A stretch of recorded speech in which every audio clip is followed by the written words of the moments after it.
or if you still have your VIP, check your email. Now, with us, we're special guests.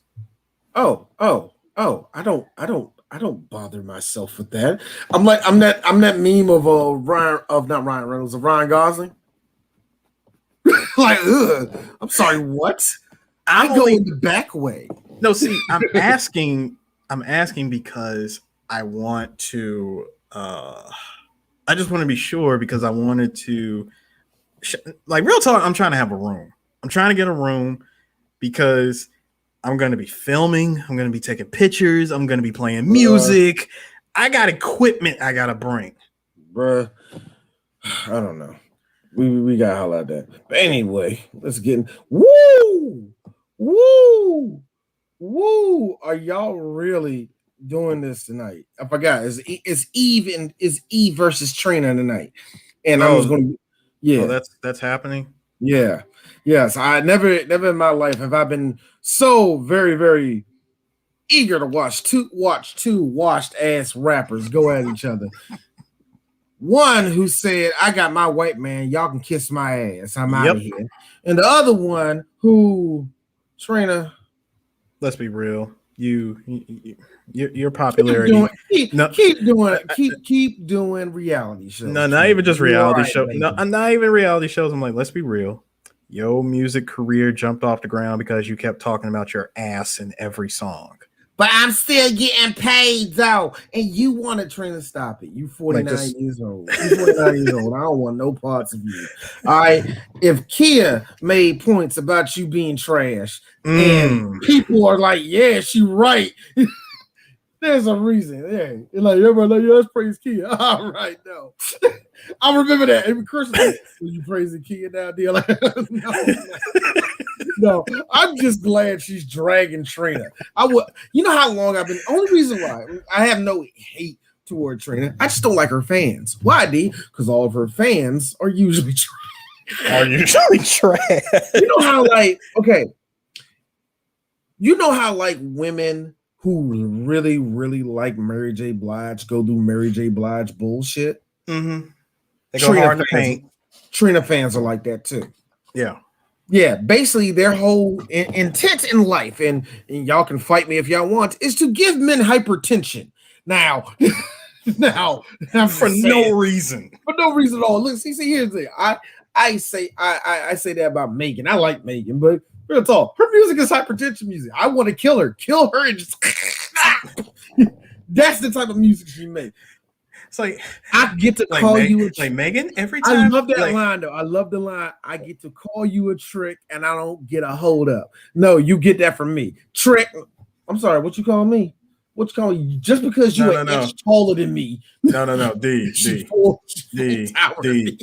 Listen. Every time Megan spits a line, period, I am reaching for the notebook, and with each thing that I'm finding myself annoyed by, I'm writing one letter of her name. If I make it to the end of this. If I make it to the end of Stallion, I am not responsible for what happens next. Yo, she but like I said, this little black notebook. Let's just say every time you write a name in it, shit happens. Yo, what the fuck? Her City Girls, hypertension music makes black men go. Yeah. But you know what? That's not why we're here. We're here about the other big killer of black people. Yes, we are. One of the biggest killers of black people. No, not sodium, which we all say. No, we can't say that it's not the white man. Close. We're talking about Karens. Eris, I'd like to tell you this. Hold on. Welcome to BAM, everybody, first of all. Yes, we're talking about Karens.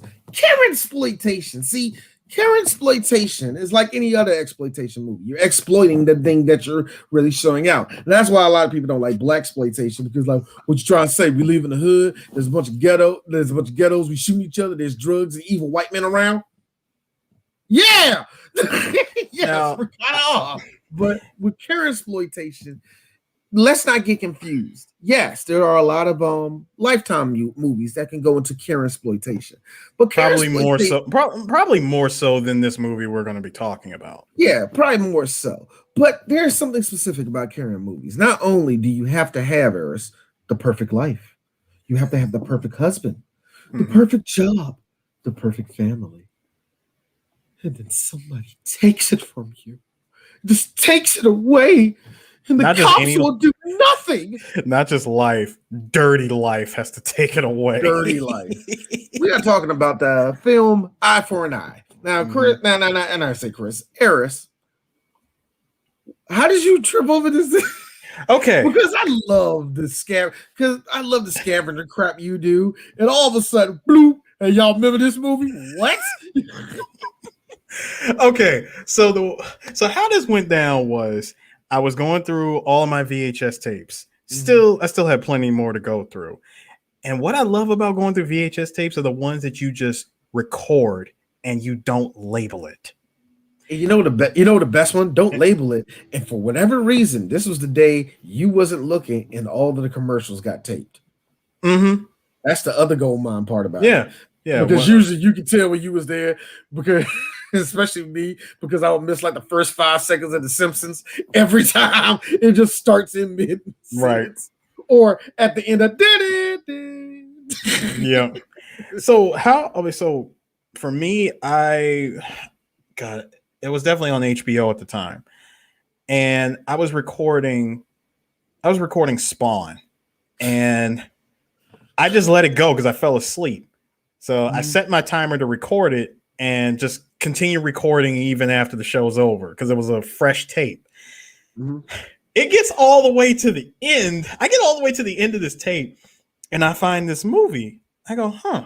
I said, I was like, Eye for an Eye. I was like, Eye for an Eye. I was like, is that Sally Field? I'm like, is that Kiefer Sutherland? Like, so I'm sitting back. So I said, hold up. Let me sit and watch this. The more you sound like me when I found American Beauty on one of my nameless tapes. You sound just like me. Anyway, like the more I continue to watch, and mind you, I didn't just stop and go, like after I recognized what movie this was, and I go online and look for like the clearer version. I'm like, no, I'm gonna sit and watch this shit on VHS. I'm going back to 1996. I'm gonna continue to watch this. I sat and watched the whole thing, and I go, we need to talk about this. Of all people, I'm like, I want to talk about this. Everything about this movie is so relatable. It's such a hit piece. First off, perfect timing. First off, yes, Karens have always existed. They existed in different forms. Betsy. Betsy's a Karen name. I don't care what you say. Betsy's are the 1950s and 60s Karens. Betsy was scared of the Negroes. Okay. Okay. Hold on. Was that the name of homegirl in them? Was it her name? No. Her name wasn't Betsy. Oh God, I wish I could remember her name. Peggy. Why am I thinking Peggy? Gaddafi, I hate you, but I appreciate the compliment. I'm the James Rolfe of bad movie. No, James Rolfe has a collection that makes mine blush. Okay. Oh my God, but still, the fact that I found it. Like everybody got tapes. I'm really scared because my mom is now going through all of our tapes that's still in the house, and they're all going to get converted to DVD. Got really good stuff. Got like my grandparents, all the rest of that stuff. Like really good footage. I was gonna say home movie stuff. No, I don't count that. The moment I see home movie footage, I'm like, okay, taking you, put you in a pile. I'm scared. As a matter of fact, let me move my chair. You see that? I like how you had that little towel right there. That right there is just home movie stuff that I had over the years. And I remember, but here's the funny thing. I'm scared for one reason. Why, D? Because I don't trust teenage D. What you mean, D? I swear to God, D, if there's porn on one of those tapes, This is going to be one of the most hilarious things ever in your family. I hope it's something basic. I hope it's something really basic, but I hope it's not on the important tape. I hope it's like, I don't know, an episode of Timon and Pumbaa. I hope it's something timid as hell. No, mind you, D. This tape, now I know why they played Eye for an Eye. Now I know why I recorded Eye for an Eye, because I remember the succession of of the following programs on cable. It was Spawn, and for some reason, oh yeah, that's right, because I could program the channel numbers to play too. So I programmed it to play Spawn. I programmed it to record Spawn. DVR. This is amazing. This is pre-DVR. I love it because I know exactly how you did it. That's the fun part. Because I'm old enough to know exactly how you did it. Right. So I set it to record Spawn. And then I had set it to record something else on Showtime. And I just let it record after that. Oh, yeah, that's right. It was an episode of Hot Springs Hotel. But that's beside the point. That's another story. And that's actually a whole series of BAMs that you know what? Before I even wanted to do this, I was looking for the Skinamax for like we gotta do a Skinamax for. We gotta do a Skinamax for. And then right before I was like to do something, I tripped over something. I'm like, what did Ed Harris do? And I clicked on Ed Harris, right? This is all the stuff he did, right? Why is I for I forgot, Harris? Guess what we're about to do? You find out. I forgot that was on our list. Yeah, you see, what did Ed Harris do? Then you just remember everything comes full circle. I'm like, guys, I want to talk about this. You put a pin in that. Yeah. Oh, I was serious. I was like, I'm gonna go back to it because this is what my selling point was. We're going to go through. I don't know if we're going to go scene for scene. We're going to talk about scenes, whatever. There's so many things to talk about with this movie. I tell you what my selling point was. The trailer. You see everything in the trailer and all the rest of that, right? Mm-hmm. Actually, you know what? No, screw it. Let's just go into this. Sally Field has a beautiful life. Her daughter, she has 2 daughters, and the movie just opens up with me already hating her daughter.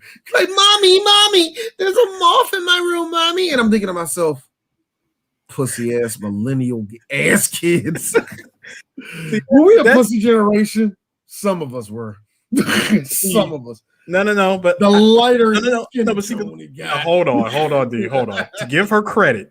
Listen, in that child's defense, I understand how she feels because number one, that was a big ass moth.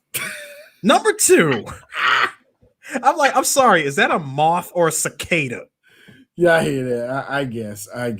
That thing was half the size of the lampshade it landed on. Okay, and then her mom runs in, Sally Field, and playing the perfect mom. If any of you are if you're watching this live, you don't know this, but if you're listening to the podcast version when I'm put it on the podcast, you're going to hear the beginning clip of a Family Guy with Smokey with the bandit dropping off Brian and Stewie. And Stewie got like, thanks, bandit. Have fun tapping some of that hot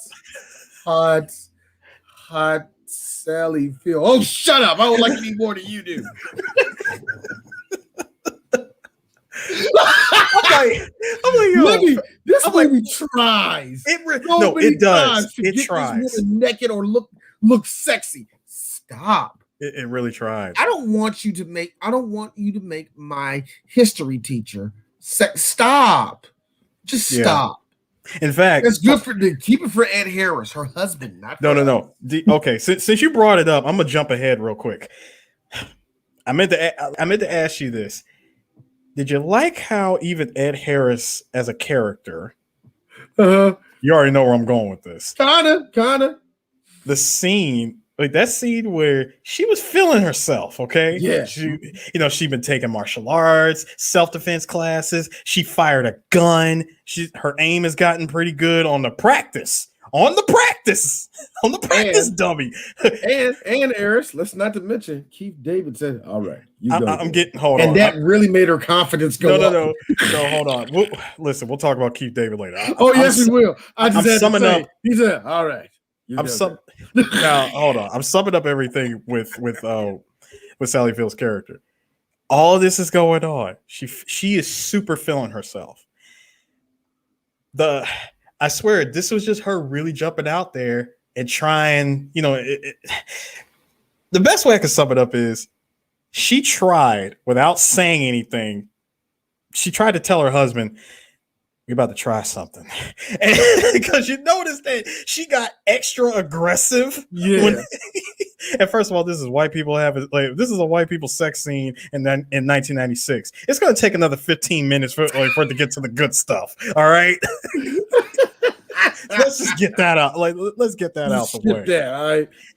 But I love how Ed Harris's character is like, honey, please. She's getting overly aggressive.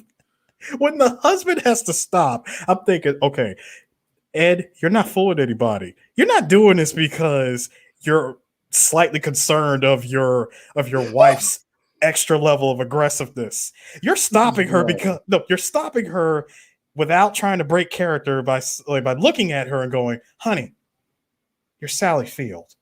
Stop, please. You're not fooling anybody. You're not convincing anybody. Oh my God. Oh my God. Gaddafi, I fucking hate you. Sally Field isn't ugly. She's pretty in the way moms on dog fart are. No, she is not. She's not even dog fart mama. No, she's not. Let me put it to you this way. It's I had to really, and it's not her fault. It's like this. Am I wrong? So I said Sally Field, 1970. Ooh, this is not a good look for some of you white girls who are 20 right now. Oh my God, y'all are going to hit a brick wall and y'all going to look like every mom in America. Y'all better make y'all titties bigger. Real talk. Sally. Real talk, D. You know another person who kind of fits that mold, and again, it's not her fault that Mother Nature and life pretty much did this to her. Allison Hannigan from the American Pie, aka Bandcamp Girl. You want to know why she doesn't get stuff in Hollywood? She's Sally feeling it. Yeah, she literally. But it's worse for her because she's not Sally Field's age, but she looks it. Also, and I'm just going to be real with you here, and this is the reason why I am not going to totally disrespect Mrs. Field. You're not half the actress she is either, so I'm just going to be honest with you. Yeah, because this one time in band camp. This one time in band camp, you had sex with Jason Bigg, and then you went on to a TV show and became friends with a vampire slayer. Oh, boom! I combined two things of her career. Moving on. What she do after that, D? I don't know, a bunch of nothing. But Sally, like, they tried with her. No, but that was hilarious for me. I said, because you notice after he stopped her, I said, and just like that, the sex scene was done. That was over. That was it. All right, man. There was no sex scene. I love white people in the 90s. Obviously don't have it like they used to. Late 40s sex. It's something short-winded about it, and it's just just when Ed Harris didn't want to go through with it. When he couldn't go through with it. I laugh because because this is not a movie where I can really say that Sally Field is not the best actor in the movie. No. No. That actually goes to the best actor in the movie, Kiefer goddamn Kiefer Sutherland. I love him in this movie. Keith, look, Chief Keith, I gotta tell you something, man. This movie, whoa, God, he's a great villain. So this is what happens, y'all. So one day, basically she's going home. It's going to be a birthday party. Everything is set up. They got a little ice sculpture and all the rest of that. And her daughter, who has a cute little stuttering problem, is like, Mom, yo, what's up with the... I'm not trying to laugh at that. I'm really not. I really don't. What's wrong, baby? What's wrong? What's wrong with your sister? She's bad. What? Shut up, D. Oh God, I'm so mad that Bad to the Bone is a nigga chord. That's like how white people in rock and roll still use like they sing, but it's like that's a rap chord. That's rap. It's the same thing. That's a nick. We made that. Yep. Okay, that's hot.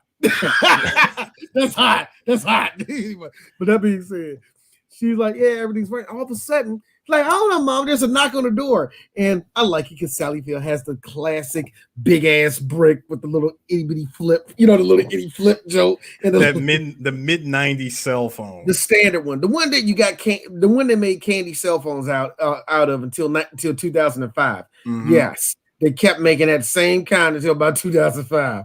Probably a little bit later if you lived in the Spanish neighborhood. Let's keep that last part even realer. Yep.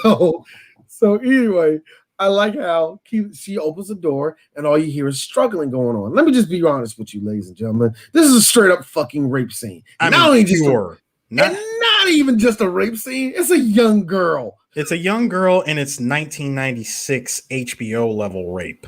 Way to go, 90s. Way to go, 90s. Today you can get away with it. Why, D? I watched Law and Order. Yes, you can get away with this now. That's like you can get away with this. Oh, you can get away with this now. I've seen scenes like this every time I look at Law and Order. I usually skip them sometimes. Every now and then, this sounds sad, but if you watch Law and Order, you know this. You got to make it through the rape scene. Why, D? Story. It's a story. You got to watch. Nah, but let's go. Watch the details, nigga. Nah, but let's get this. Let's get this scene out of the way. So what happens is at the very end, and Sally Field is still on the phone. No, the fact that she's screaming, honey, I'll stay on the phone with you. Why aren't you calling the police? Hang up, 911. This Karen, by the way, did we mention that her name is actually her name is actually Karen in this movie? Yes. Karen, you can't make this up. Instead of Karen, hang the phone up, Karen, hang the phone up and call the cops. You know what she does? She hops out of her car, letting loose the balloons because you got to understand, Eris. That's symbolism.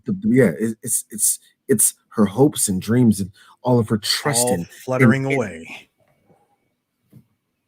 I like how neither you and I went to film school and we saw through that little itty bitty manipulative bullshit. I love that. Anyway, first of all, the fact that she got out of her car and ran down a very New Yorkish looking street. Yeah, that's why I said, "Wow, man, there's a lot of people here in Cincinnati." I'm sorry, L.A. LA.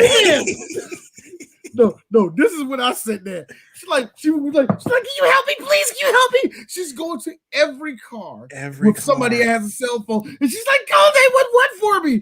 And I was waiting for her to go to one black dude, like, bitch, you got a phone in your hand. Hang up 911. My favorite one was she went to the Spanish couple who clearly didn't speak English.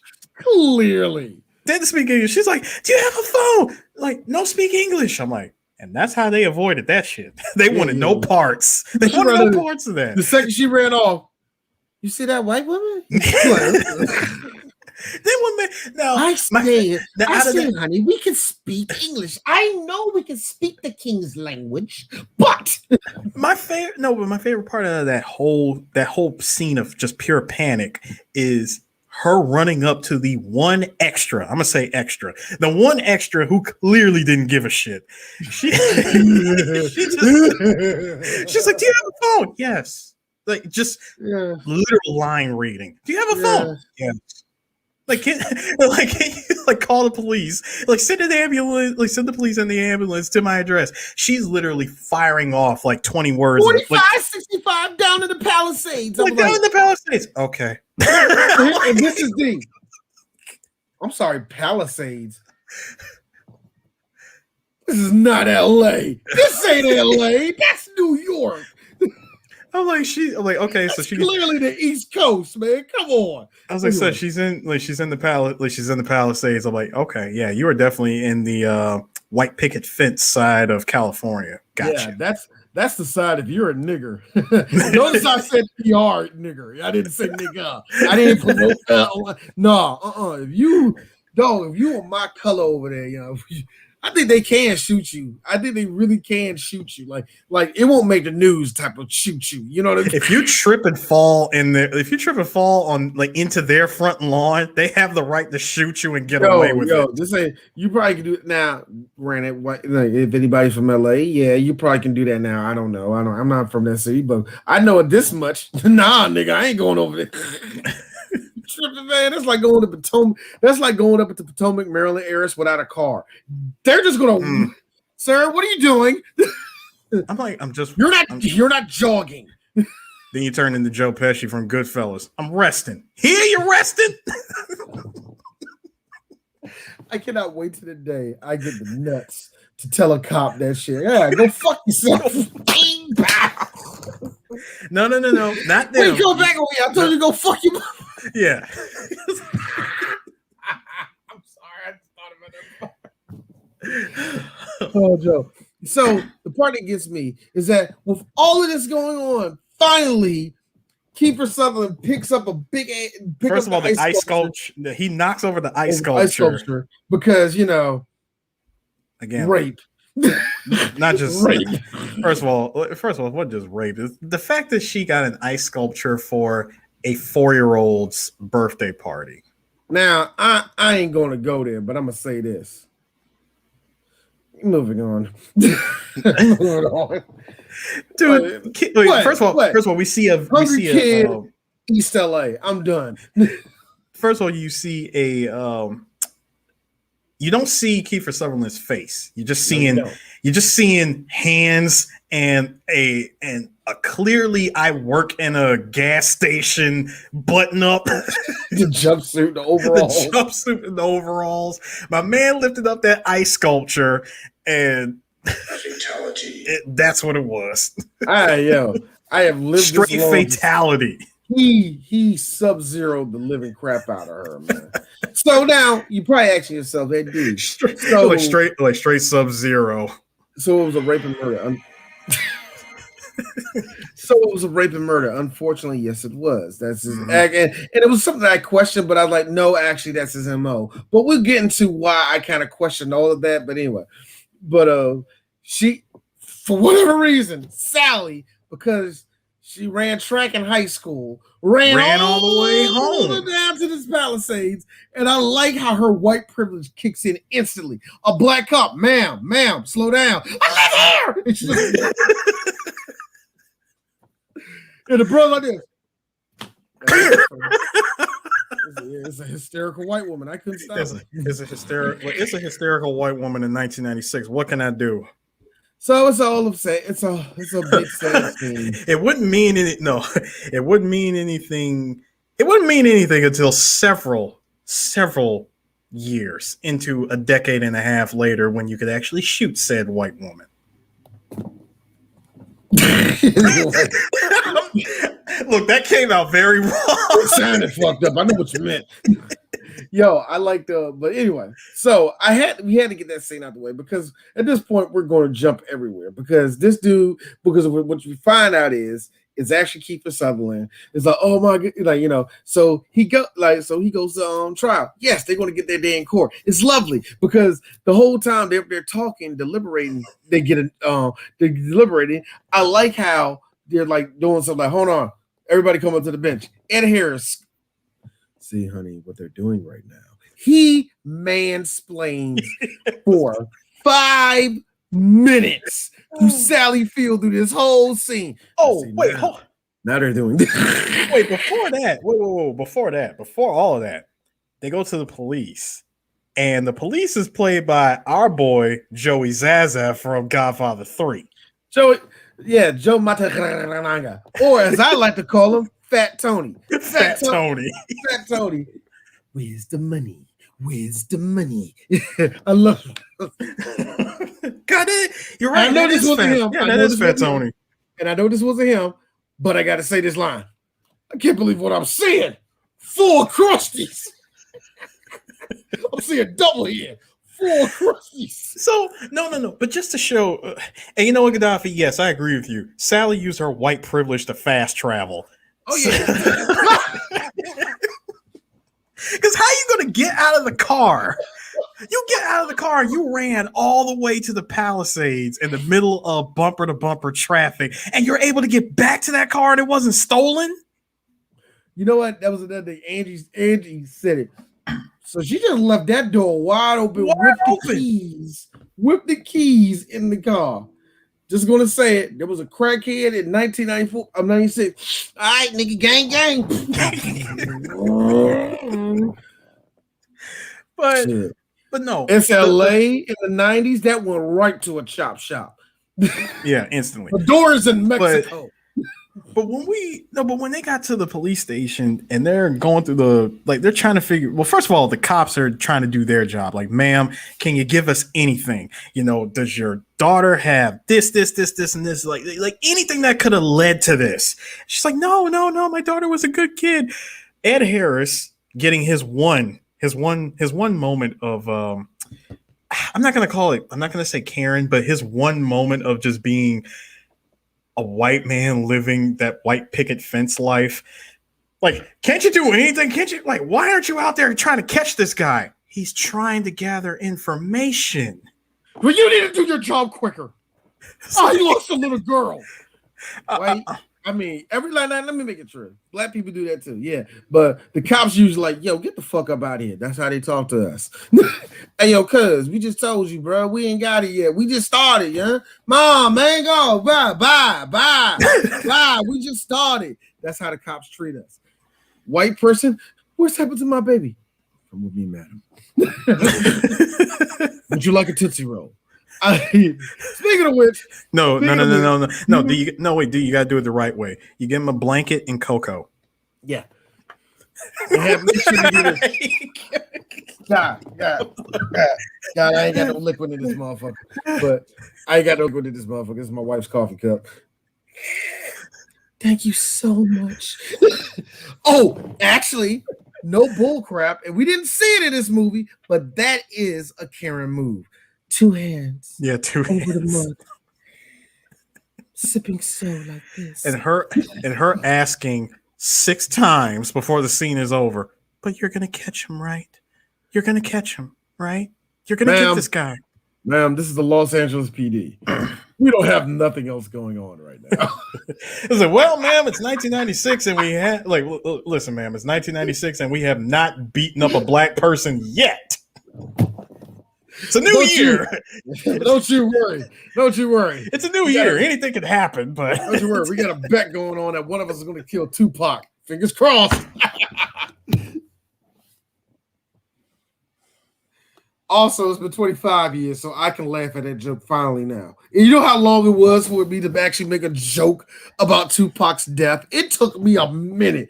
I can make fun of that shit all day long now. It's been 20-something years. First of all, D. First of all, D. Everybody in LA would have lost that bet because Tupac was killed in Vegas. Yeah, I know. So, like right there, we got a bet. Fingers crossed. Months later, just said months later, right? And all of a sudden, when you in the back, man, you was close. Yeah, I had Reno. Hey, he was going to be up there on the 15th. I thought that was the day. I thought that was the day. But no, so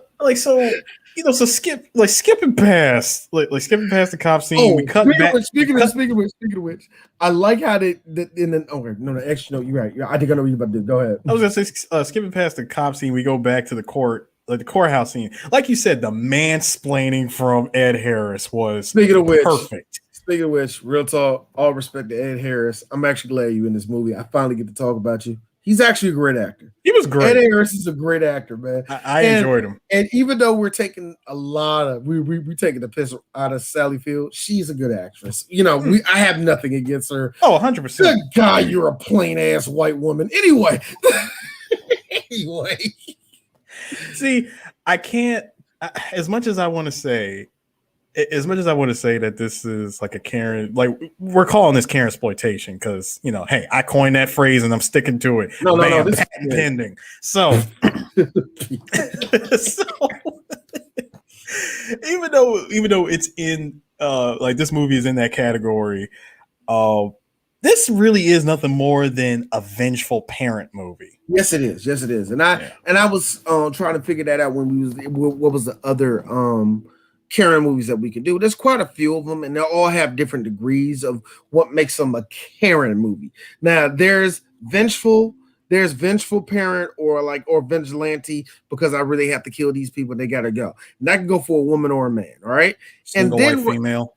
Yeah, and then there's the level right underneath that where it has to be a thick layer of white privilege. That's where your Death Wish 3 on down comes in. And that's where also Peppermint, which is another Karen movie, and that's a Karen movie that I think you will like because there's actually good action in it.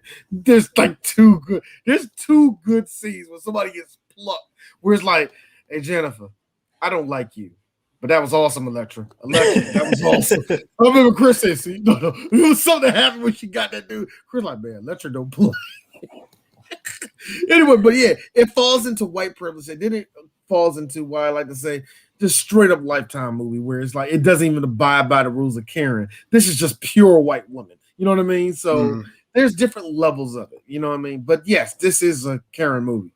It's a Karen movie, and it's also a vengeful parent movie. So again with the mansplaining, that was hilarious. I laugh at it now because, as you see, honey, that's a lawyer. No, you know my favorite. That's the judge. No, you know my favorite. The gavel because he wants there to be order. No, you know the best mansplaining without even having to mansplain. Like, detective, what's going on? It's all right. I got the best one though. The best one was the best one. No, the best one they had in the movie was right before when they got evidence on Homeboy, right? And Joe invited her back over there. And she's like, "You have a sweet tooth?" He was like, "Yeah, I can't help it." And he gave her a candy, and she is like, "It's a crunch bar. This bitch is the Crunch Mini." She's like, Karen, why are you using both hands for that? But the thing that gets me is that she was eating it the whole time, and Joe was like, "Now, as you see, this is going on. I'm just a white woman that don't know nothing." I'm like, the mansplaining in this is why this is a Karen movie, because only a Karen would shut up when a white man is talking. Like, I get it. I totally get it. I get it. Like, Karen, I completely understand. Your daughter was raped and murdered. You are trying to soak up as much information as possible. So yeah, sometimes, sometimes we'll get one for this. And sometimes, ladies, listen. Good to shut up. It's good to shut up. And let us explain to you. Yo, if you didn't know what mansplaining was, you'll know what it means at the end 90s mansplaining. Because it's a good 90s mansplaining. Because right there, when the it just hit me when the judge just said, "Approach the bench." What's going on? She's going all for it. These are the pearls. What's going on? As you see, honey, they're approaching the bench because they're going to deliberate between the two to see if the evidence that they have is going to actually. This is why white women. You know what I see? Black women dealt with mansplaining, but it's only different. This is when black women deal with mansplaining. Black women deal with mansplaining like, "Oh, so that's the center and that's the power forward. Okay, I get it now." No. But even think about this. Again, put your mind in 1996. All right, Ed, are you explaining this to her or the audience? Thank you. And see, here's the funny thing. I think that's the worst part about the scene. From a technical standpoint, why are you repeating it? We're not Sally. We're not stupid. I don't know. Whatever. No, I'm sorry, Miss Phil, not Sally. We're not Karen over there. I gotta say, that just for that court scene alone, when the judge and that lawyer, dude. First of all, Kiefer Sutherland's loyal. I mean, his lawyer. Whew, she was. You want to talk about white Johnny Cochran? Oh, speaking of which, Iris. Yes, I know what you're talking about. Karen works at a TV station, and in that TV station, they were showing the OJ trial. with the biggest Karen of them all on the stand that day. That was the who I forgot her name. You know the white woman that was for the prosecution. I forgot her name. Oh, I can't remember her name. Yeah, Sarah. What's her face did her in the OJ joke. She was good at it. But anyway, you know what I mean. But yeah, they showed her. I was like, wow, a Karen watching a Karen, bruh. This like actually makes perfect sense, dude. The fact that Kiefer Sutherland's lawyer was like white woman Johnny Cochran. Dude, that was the ultimate swerve. Because not only Marsha Clark, thank you, Gaddafi. Dude, that swerve was so strong because not only did she say, first of all, you know, we were not privy to this information. So, you know, which this makes total sense now that I think about it. See, you can't pull surprise shit in court. Both sides actually have to be privy to whatever. Yeah. You gotta put all cards on the table. There is no surprise shit. That does not work. The moment you discovery before you move on with it, you know what I mean? You have to. The very, very moment that you pull some surprise shit in court, oh, this case is getting dismissed. Yeah, and I was sitting there the whole time like, this nigga just got the whole case. And I like how your boy over there, the whole time, the judge is like, well, I have to say is that. He keep over here like this. Go ahead and say it. We wish to dismiss this case. Your Honor, I wish for a case for the case for the case to be dismissed. It's like, yep, case dismissed. I was like, son, what just happened? What just happened? It was. And you know then, what? Wait, D, hold on. I'm not gonna play the clip. I'm just gonna go ahead and say it from WCW. Good God, it was a setup all along. He over there got this look going on. This look going on. Yeah. The only thing was missing was a rogue toothpick just growing out the side of his mouth as he laughed. That was the only thing that needed to be there. Yo. First of all, did you? Harris like, no. It's pure white people shock. Ed Harris was a powder keg waiting to go off in that courtroom as soon as that case was dismissed. And you know what's so funny? That's how decisive this movie was. Note what I said when we said that when they showed the OJ case. When they showed the OJ case, I'll be honest with you. That was a black man that got off. To me, that is also partially racist because I wouldn't say racist, ignorant. It's very ignorant. That's some shit that white people don't understand is that y'all were super racist that whole time because a rich man was getting off. No, because a black man was getting off. To me, it also showed a side of a white people that was really fearing at the side was, what if somebody killed me and the murderer gets off? But Bill Clinton made sure this country is safe. He let the super predators live.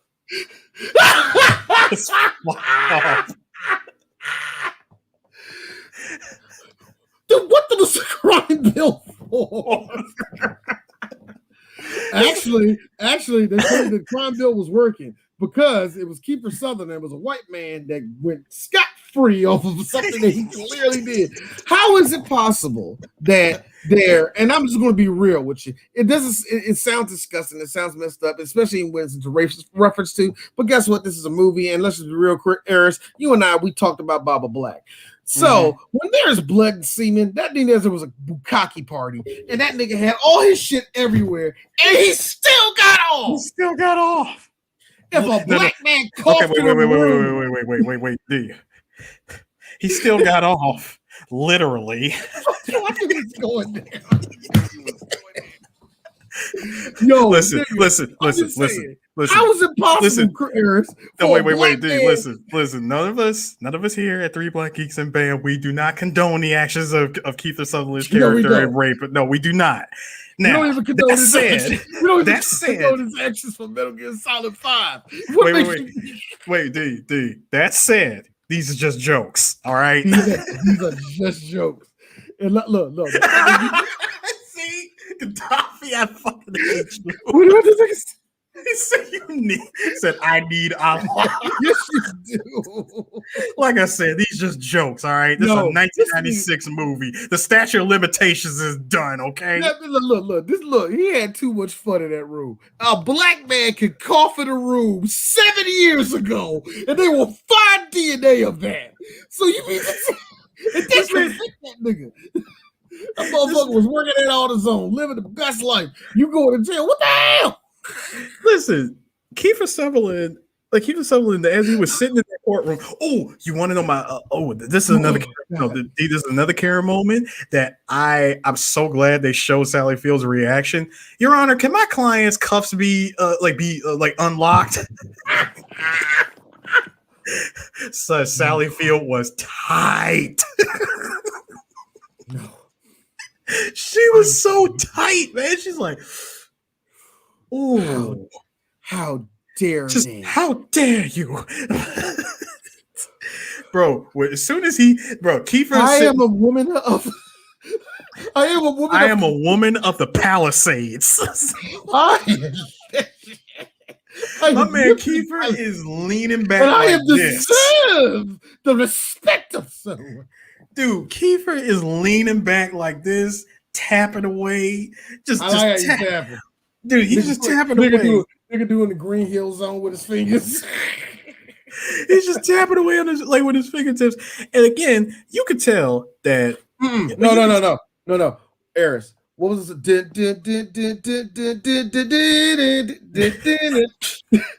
What's it? Green Hill Zone. That's what he's doing with his finger. But no. Dude, you could tell.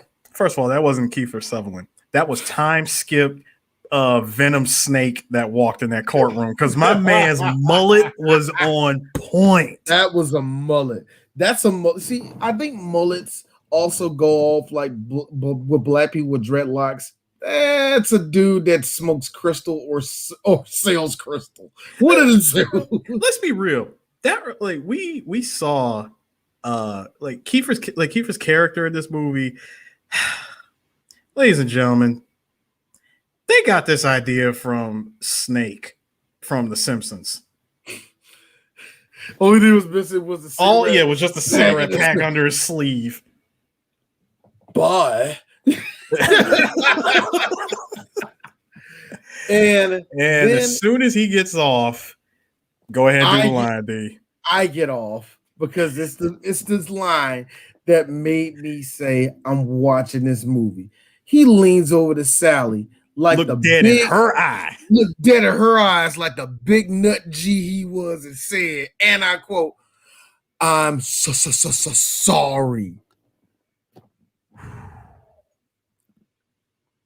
So Ed Harris goes into he gets his one vengeful parent mode and just leaps. He straight yeeted himself in that courtroom and choked the shit out of him.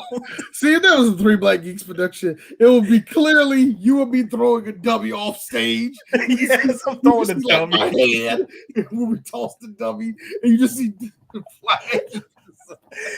We see a dummy of Ed Harris.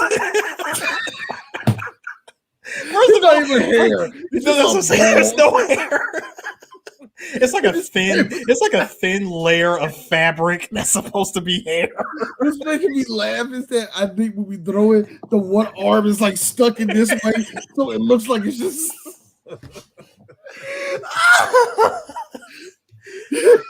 Anyway. Oh God. God. That courtroom scene. That courtroom scene.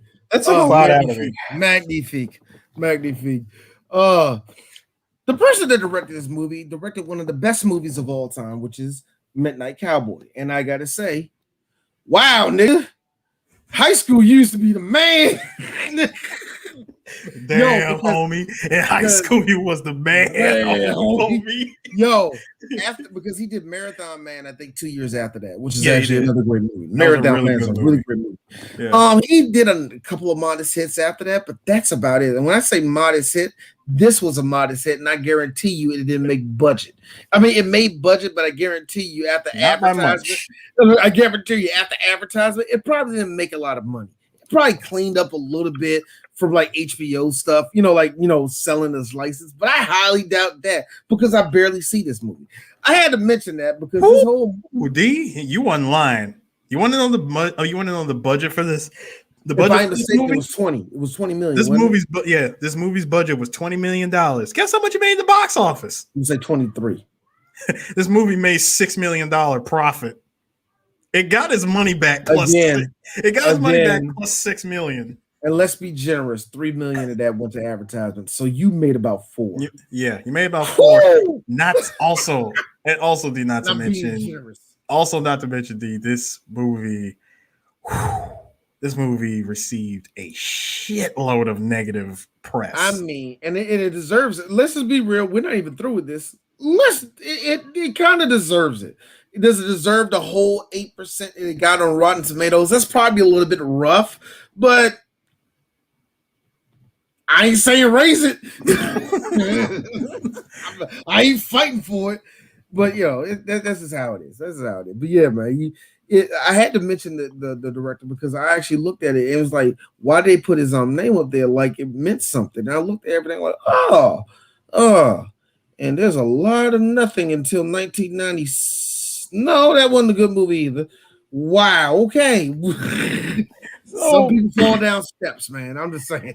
So just getting back to this movie, after that courtroom scene, at this point, Karen decides to go into detective mode.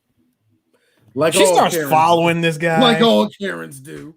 She starts following Kiefer, which, by the way, I love his last name. Doob. What? His last name is Doob, like Doob. Doob. Yeah, it was Doob. His name is Robert Doob. Because me and Ange were like, Doob. I forgot we did do this last night. Oh shit. Dude, he went to, that's a last name. That came to the same that's the same dude that came up with Ryback for Steven Seagal. Ryback. He graduated like this dude went to the Steven Seagal school of character naming. Character naming, yes. Dude, man, I like the he goes like how you get to follow him because he lives in the hood. There's a lot of Spanish music and a lot of people just talking on the streets. It's not like the Palisades. Nothing it's like not it. Quiet, not civilized like the Palisades. This is the rush streets of Los Angeles. I always hated when people say Los Angeles. When they say that, to me, either you're really from upper crust LA or number 2, you're not from LA at all, and you're still saying Los Angeles for some reason. Also, I also got to point out, I do love Karen's undercover attire. I do too. First of all, she went into the hood dressed like a plucky LA reporter. Yeah. Rocking a Lakers, the white one though, the white one, purple one, not a yellow one. No, only the lid was purple, but everything else was white. Yo, man, look at me. But real talk, here's me. Yeah, she had to represent the set though, man. Yeah, come on, man. Lakers, dude, she was 90s Lakers. They ain't got a lot to cheer about. No. Until Kobe show up 2 years from now. She was rocking the press vest. I'm like, Karen, where did you get all Where did you think you were going at? You look suspicious. You look suspicious. First of all, you went into like the Hall of Public Records, right? She goes there to get information on the case, on the Robert Duke case. What I love is the white woman behind the counter who decided to hook her up. So she hooks her up. She pulls out all the important paperwork and everything, and she's like, "Wait, what are you doing?" "Oh, I have to block out the the addresses and all that stuff, because of privacy." Don't worry, it's not concrete. It's just white out. I'm like, you literally told this woman what she could do, right? You told her, hey, scratch it out. Like, whatever you do the moment you walk out the room with the, like the moment you leave this building, whatever you do with that form, we're not liable. So, you know what, Eris, I keep on telling you this. All the things that bad today started in the 90s. Yes, it did. I keep telling y'all that. Oh, the 90s. No, I get it. I get it. Hey, kids, I get it. Mighty Max and Polly Pocket were the shit. I understand. Everything bad now really started in the 90s. You have the 90s to thank for that. I don't like here's somebody. Here's somebody. I don't like Cardi B. Did that happen in the 90s? Here's me. Yes, it does. Man, I don't like the Migos. 90, 94, 92. Yeah, all in the 90s. No, here's the best one. Man, I don't like J. Cole. I think he was born in 85. I think you short on that one, bro. He's clearly 80s, baby. You lost on that one, bro. But Karen goes and she finds his information. So she finds out where she lives, and that's how she gets into the hood. At this point, she's in East LA. So she goes into East LA. I'm hoping that I would get a nice cameo from Cheech and Chong, but this is the 90s. Fuck you. Hey, lady, why don't you move the fuck out the way? Hector! I was hoping. Oh, you was hoping. You really thought we was gonna get no LG? Stop it. I was hoping. Hey, lady, won't you get the fuck out the way? Like, yo, Hector! What's up? He's like, stop it. We're not getting. No, we're not. Cigarette, No, hey, man, you got me an extra, man. No. We're not gonna get bald. I'm not. Hold on, it's 96. He's still bald. He still would have been bald. He's bald. He would have been bald. He is bald in everything that he's in. Okay. Hector came out looking like that when he was a baby. Full mustache. Hey, mom, give me the fucking. He came out rocking the plaid button, only one button. Hey, your mom, where the fuck the titties at? I'm hungry. Pull them out, man. Stop it. Hey man, I like your choo-choo train. Anyway, let's keep on going. So she goes through the hood. She finds out where he lives, and we're like how this nigga's doing nothing. He's like kicking trash cans, pissing on dogs. No. He, as funny as that would be, he did not. He was drinking. He was drinking obvious apple juice from a bottle, and he poured it on the dog. I'm like, nigga, the dog didn't do nothing to you. I liked it because Karen looked at it like, he hurt a dog. Bitch, he raped and killed your daughter. Why is anything shocking you? I'm like, no. I get it. Dramatic for the movie. After that, at this point, you should be like, That should be your reaction. Not. She continues to follow him some more. We find out that he's got a job as a delivery guy. Okay, of course he does. So he's delivering groceries to again, this is East LA to this Mexican family. And of course we get, pretty Mexican girl who answers the door, and I'm looking at him like, this motherfucker's casing this place. Casing all right. My thing is this though. And I get it, movie, and also I get it, people like that in real life. Though, at least wait a month or two, dog. Jesus. Wait. Because the body ain't even cold. The body ain't even cold yet. Because check it out, my nigga. The first time they hear about a woman was raped and killed on your route, who are they going to go to? But that's just bad writing, and that's one of the many reasons why this movie ain't really good. Terrible. It was terrible writing. That was just bad. Like, look, and again, like I said, I can only let human stupidity take over so much until it's like, no, I'm watching a movie. Why are they doing that? You know what I mean? So whatever. My man gives her the groceries. Again, he continues to case the place. And after she gives her the tip, it's like, okay, let me just bend this corner real quick. I'm gonna piss on their lawn. And yes, mind you, he was taking a piss. But if you notice the look on his face, he got a good yank in real quick. A pull. He got one good pull. He got one good pull. Here comes Karen. He was peeing on her lawn like he was marking her territory. I love your boy Joe. It's like, I'm sorry, were you following him? You know that's illegal, right? Like, are you crazy? No, first of all, I do love. Your daughter just got Sub-Zero fatality'd, and you want to go right up to him. Dude, what made it so great was that Joe looked at her. He was the second person. Because the first person was I think her assistant or coworker or whatever. Because she just had to tell somebody, right? She just had to tell somebody. I followed him. And I'm sorry. One of my said, go ahead. Like, I'm sorry, you did what? I followed him. I got his information from public records. I know where he lives, so I went to his place, and then I followed him some more. You know, Karen, in the history of dumb ideas, this is like right up at the top of that list. She said the best line in the world. Jesus Christ, Karen. Yeah, Jesus Christ. Right there. I'm going to make a little clip of that going through this movie too. Of God damn it, Karen.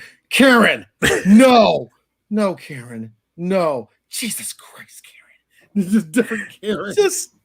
So first it was her. Then when she goes to the cop and she tells the cop, I followed him. I saw what he was doing. I'm telling you, he's planning to hurt that woman. I know he is. Lady, Karen, you cannot go and follow people like that. Karen, you can't follow people like that. You can't do that. What are you doing? Karen, you can't call the cops on people they ain't doing. I love how this movie literally signaled the future. Yeah. By having a cop tell a white woman, you cannot do this. And then, like I said, I'm doing time skip 20-something years later. There's no justice in the world. O.J. Simpson was let go. We can't let this happen again. Do you know how that sound, Karen? Mm-hmm. Do you know how racist you... No, I wasn't. He was just a bad guy.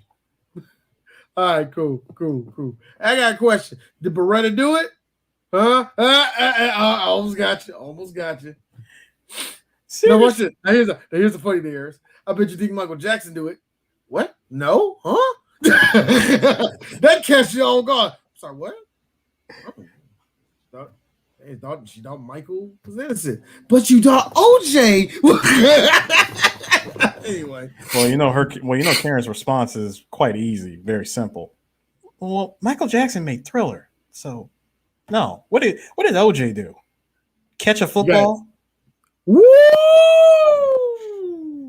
He didn't make the hit that was played at my wedding. Here's me. What that was played at your wedding? It perfectly described me. What song perfectly described you, Karen? Pretty Young. Stop. Boy, Eris, you want to know something that is Eris? I should have took a picture that night. If you ever see a white woman that loves that song, take a picture of her. She's going to dance. It's going to be offbeat, and it's going to be like. You respect her because it ain't Thriller, it ain't Bad, or none of the main ones. But it's like,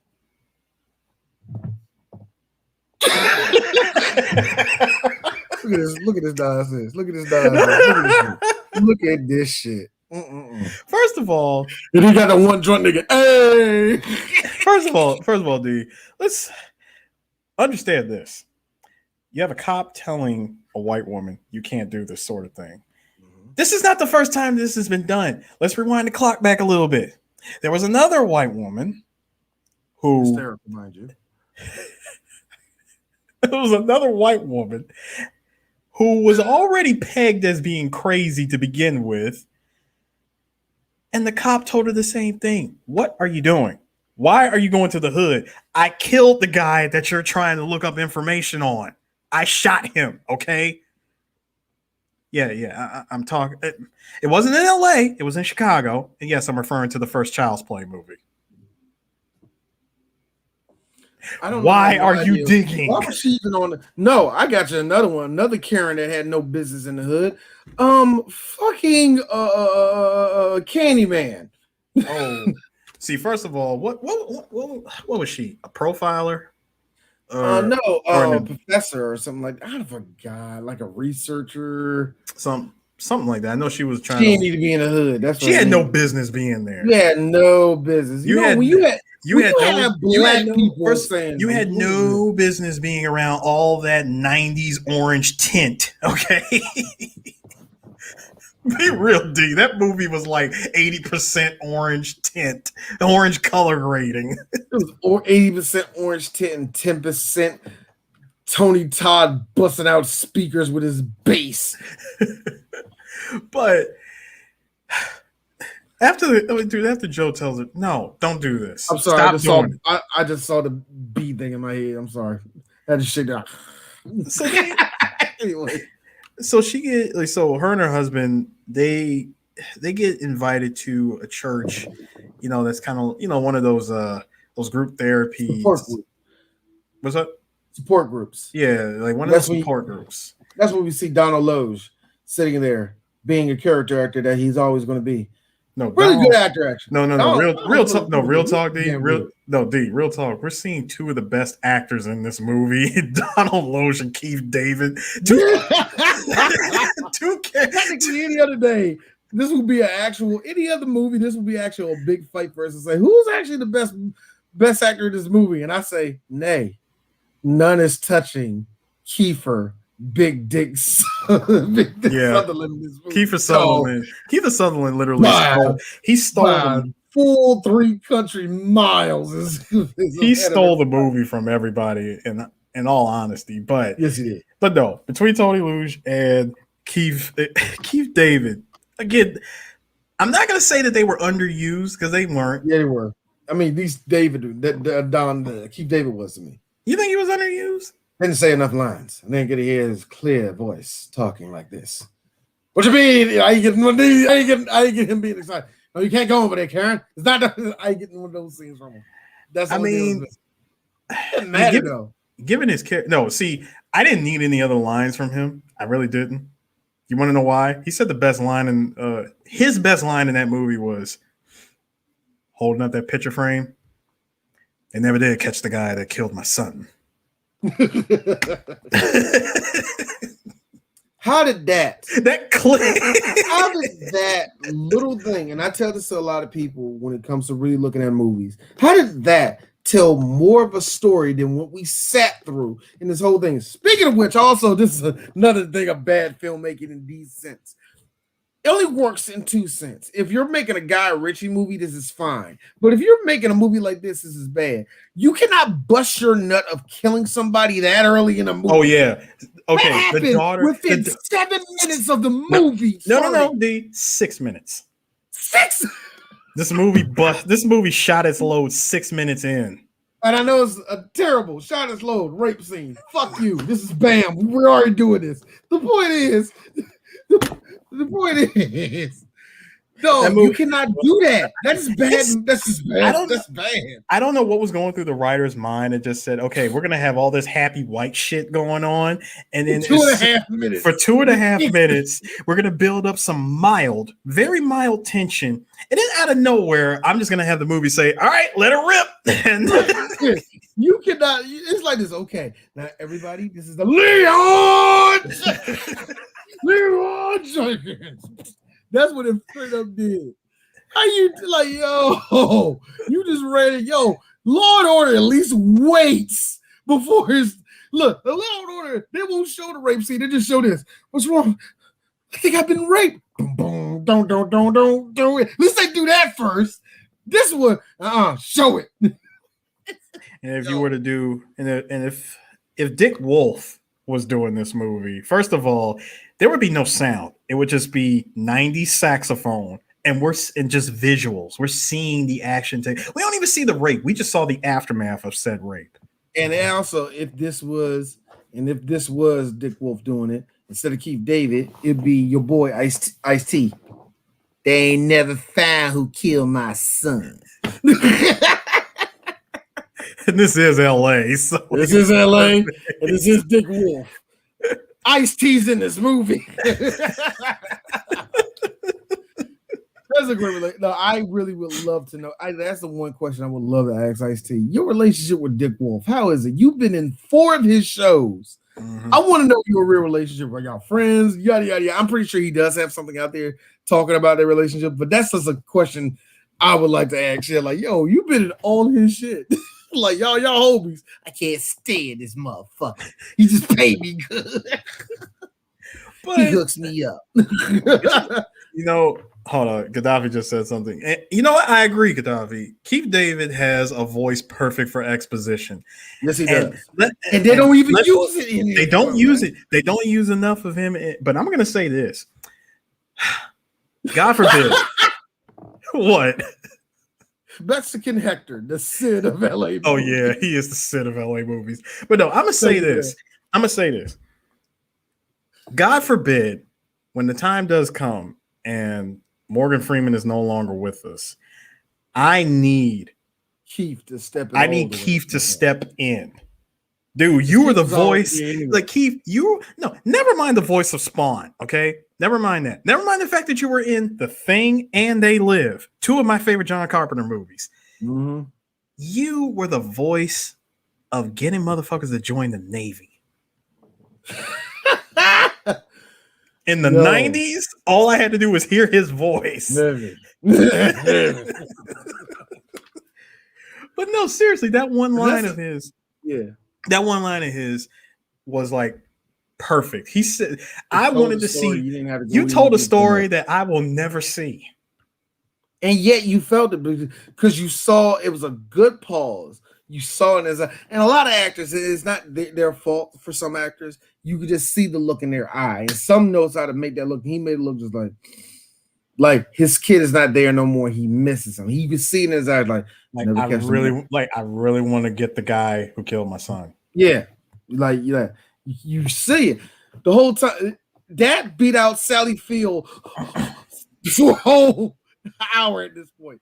Now, Eris, I need you to get the horns out because there's somebody that we need to mention that is in this movie. Ladies and gentlemen, DMV's own.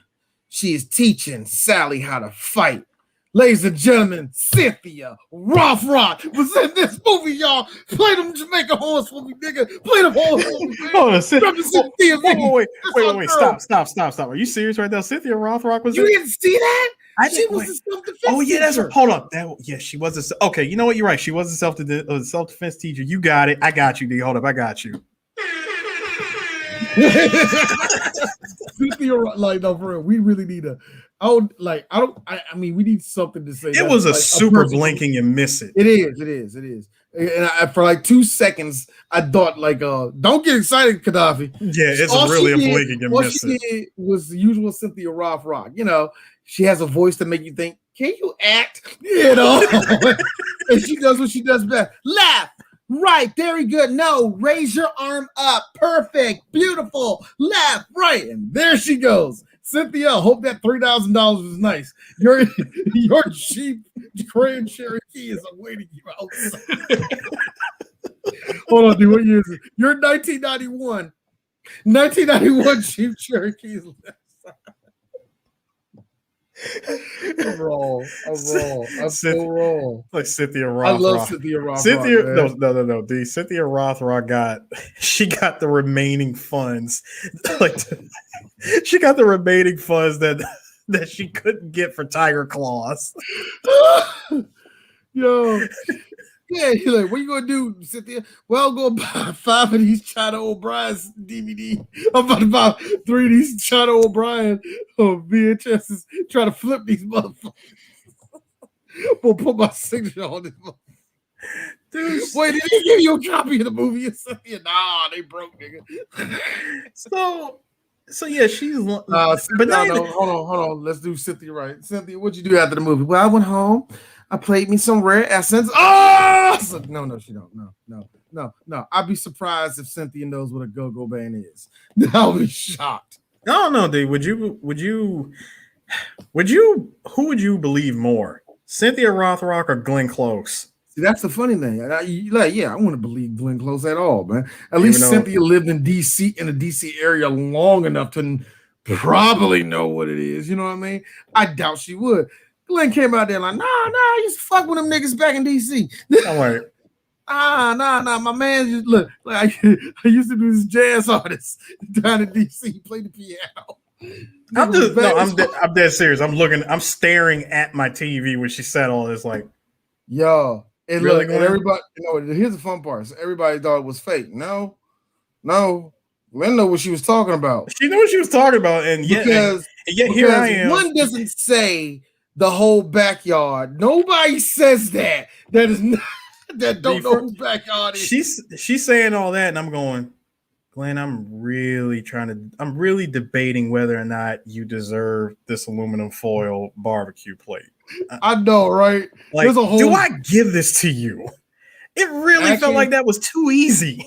It did, but at the same time, one does not say the shit she says and go, yeah, she know what she's talking about.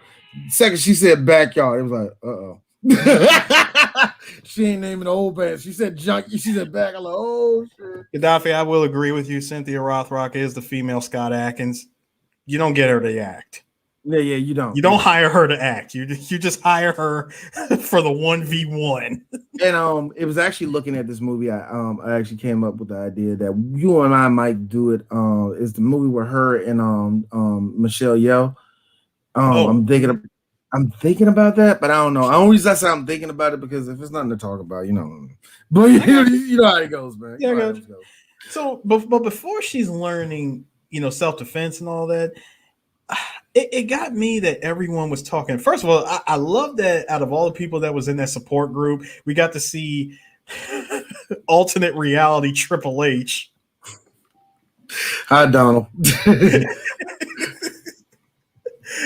Like, if he didn't go to wrestling school.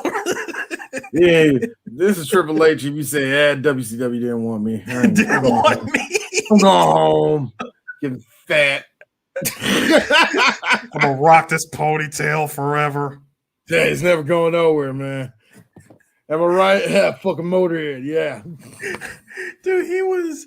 No, actually, everybody's way of making fun of Triple H is going at the end of everything you say. But no, I don't know how to do it, but it's funny for people to do it. But no, he. Yes, Gaddafi, the exact one where Mitsubishi logos were everywhere. Oh, so Jackie Chan has something to do with this? No. But that being said, are you sure? You never know. I think Yuan Bao was in that movie. I think he is. I think he's just doing choreography. I'm not really sure. Either way, come on, man. Mitsubishi and Jackie Chan, bro. They like this. They were like this, son. So I exactly know that. No, but it's the one where they were out there, but it's the one where Michelle Yeoh, and I'm just being it. She was a 10 out of 10. Like, that's her, and I'm not saying that she's not pretty now because I think she's fucking lovely now, but that to me is peak. You're not gonna touch that. Like, she looks at those pictures. I was bad as fuck, wasn't I? Yeah, you was, Michelle. Yeah, I was bad, wasn't I? Damn it, Gaddafi, I hate you. Triple H, the Yamazaki of the WWE. Anyway. And that's my favorite character, too. I fucking love Yamazaki. Anyway. I swear to God, man. This is fun. Anyway. No, but check it out. So while she's at that support group, I like how everybody's telling these very, very heartfelt stories. And as she decides to take a step away to look for the bathroom, she just happens to stumble upon a group of people planning a hit, an obvious hit planning. Get out of here! I like how the old dude like get out of here. We don't need her. She's like, I'm sorry, I was looking for the ladies' room. Go back where you came. And I was like, oh shit! He said go back where you came.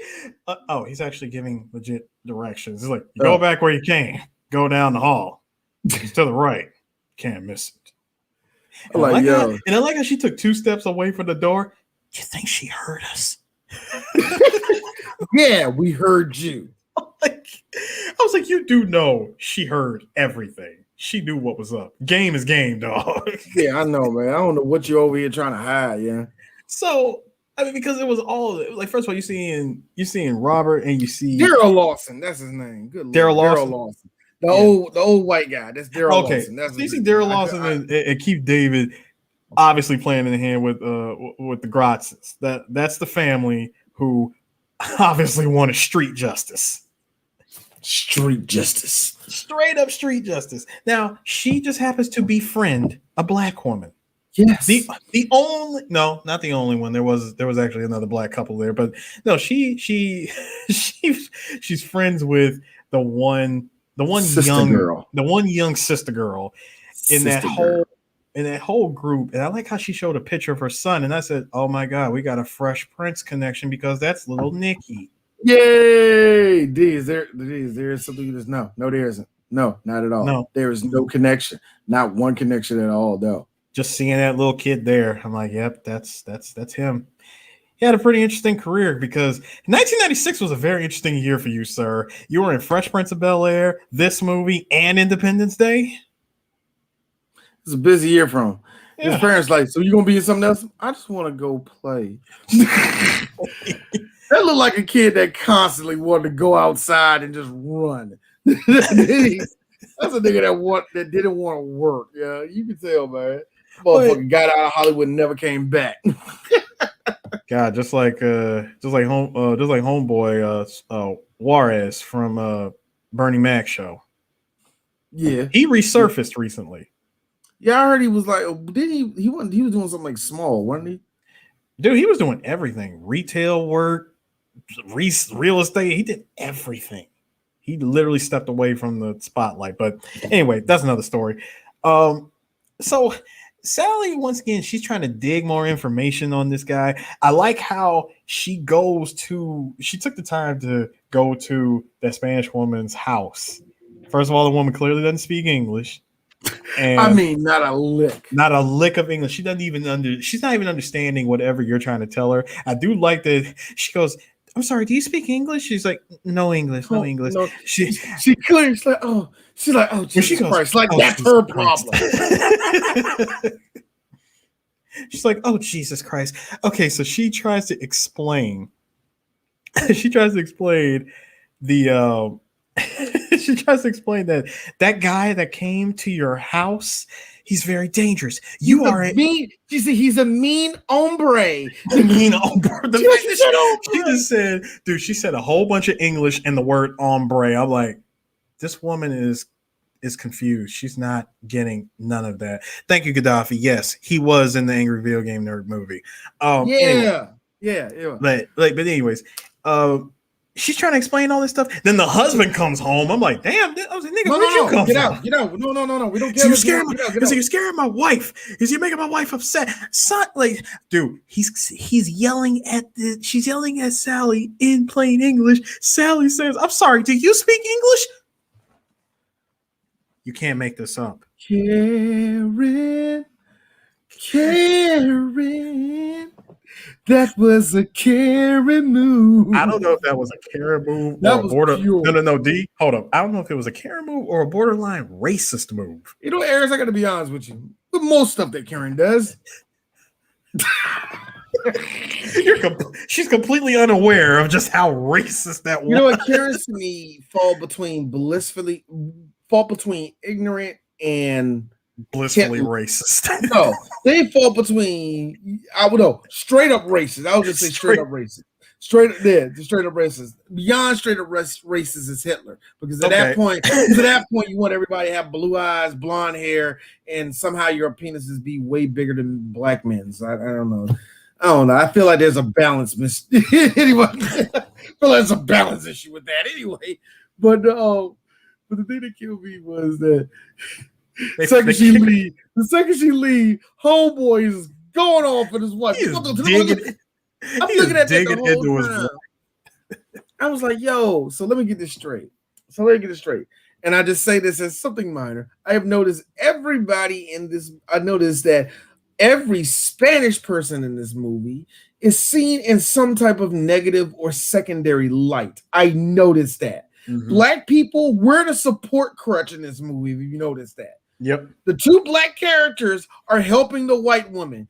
Look, I'm not racist. I just want to have it. I can understand. Like that's how white people want us to be. I guess I don't know. No. I think it just so happened, man. No. It's not that it just so happens. I'm gonna keep it a full stack with you. The black people and the Spanish people had to call it heads or tails, and the Spanish lost. Yeah, y'all got to be the niggas in this one, not us. I really feel like this movie could have went either way. Wow, you're in love because that could have easily been like, "Hello, I got a like, can I speak to you?" As a black woman, just so happens she actually does speak Spanish. But they're like, no. Like, hello, I got a question. Bitch, what you want to do here? Do you speak English? Oh, I know you ain't said that. I know. Oh, girl, come on in. Instead, you ain't because the trunk on your ass. I don't understand what you're saying. And here's the flip side, because this is, I think, how white women, how they do it. The flip side, the overly aggressive white woman is met by the big black dude who can't handle the overly aggressive black woman. Hey, baby, just calm down. You better leave, white woman. She's crazy. Hey, man, hey, baby, stop. I'm just trying to help her out. You don't even know what she wants. It would have been that way. That's true. Don't you deny it? It would have exactly that way at all. And so, D, what would happen when the rape scene come? There'd be a lot of white people not caring, like the Spanish lady gets raped in this movie. A lot of white people not caring. Either way, it would have been the same effect. Which, by the way, holy shit! When Kiefer comes back, Hold on, we're missing one thing. Keith said, "Huh. All right, you following me, right?" Bet. Because it was so funny. He caught her in her car stalking him. And he's just look at her and she does the stupid thing. The dumb thing you drive off. Keith said, I bet. Now I gotta fuck with your life. Yep. No, he just looked at her and said, okay, Karen. You've become my new project. So this motherfucker, I'm not gonna mess with you. No. I got another idea.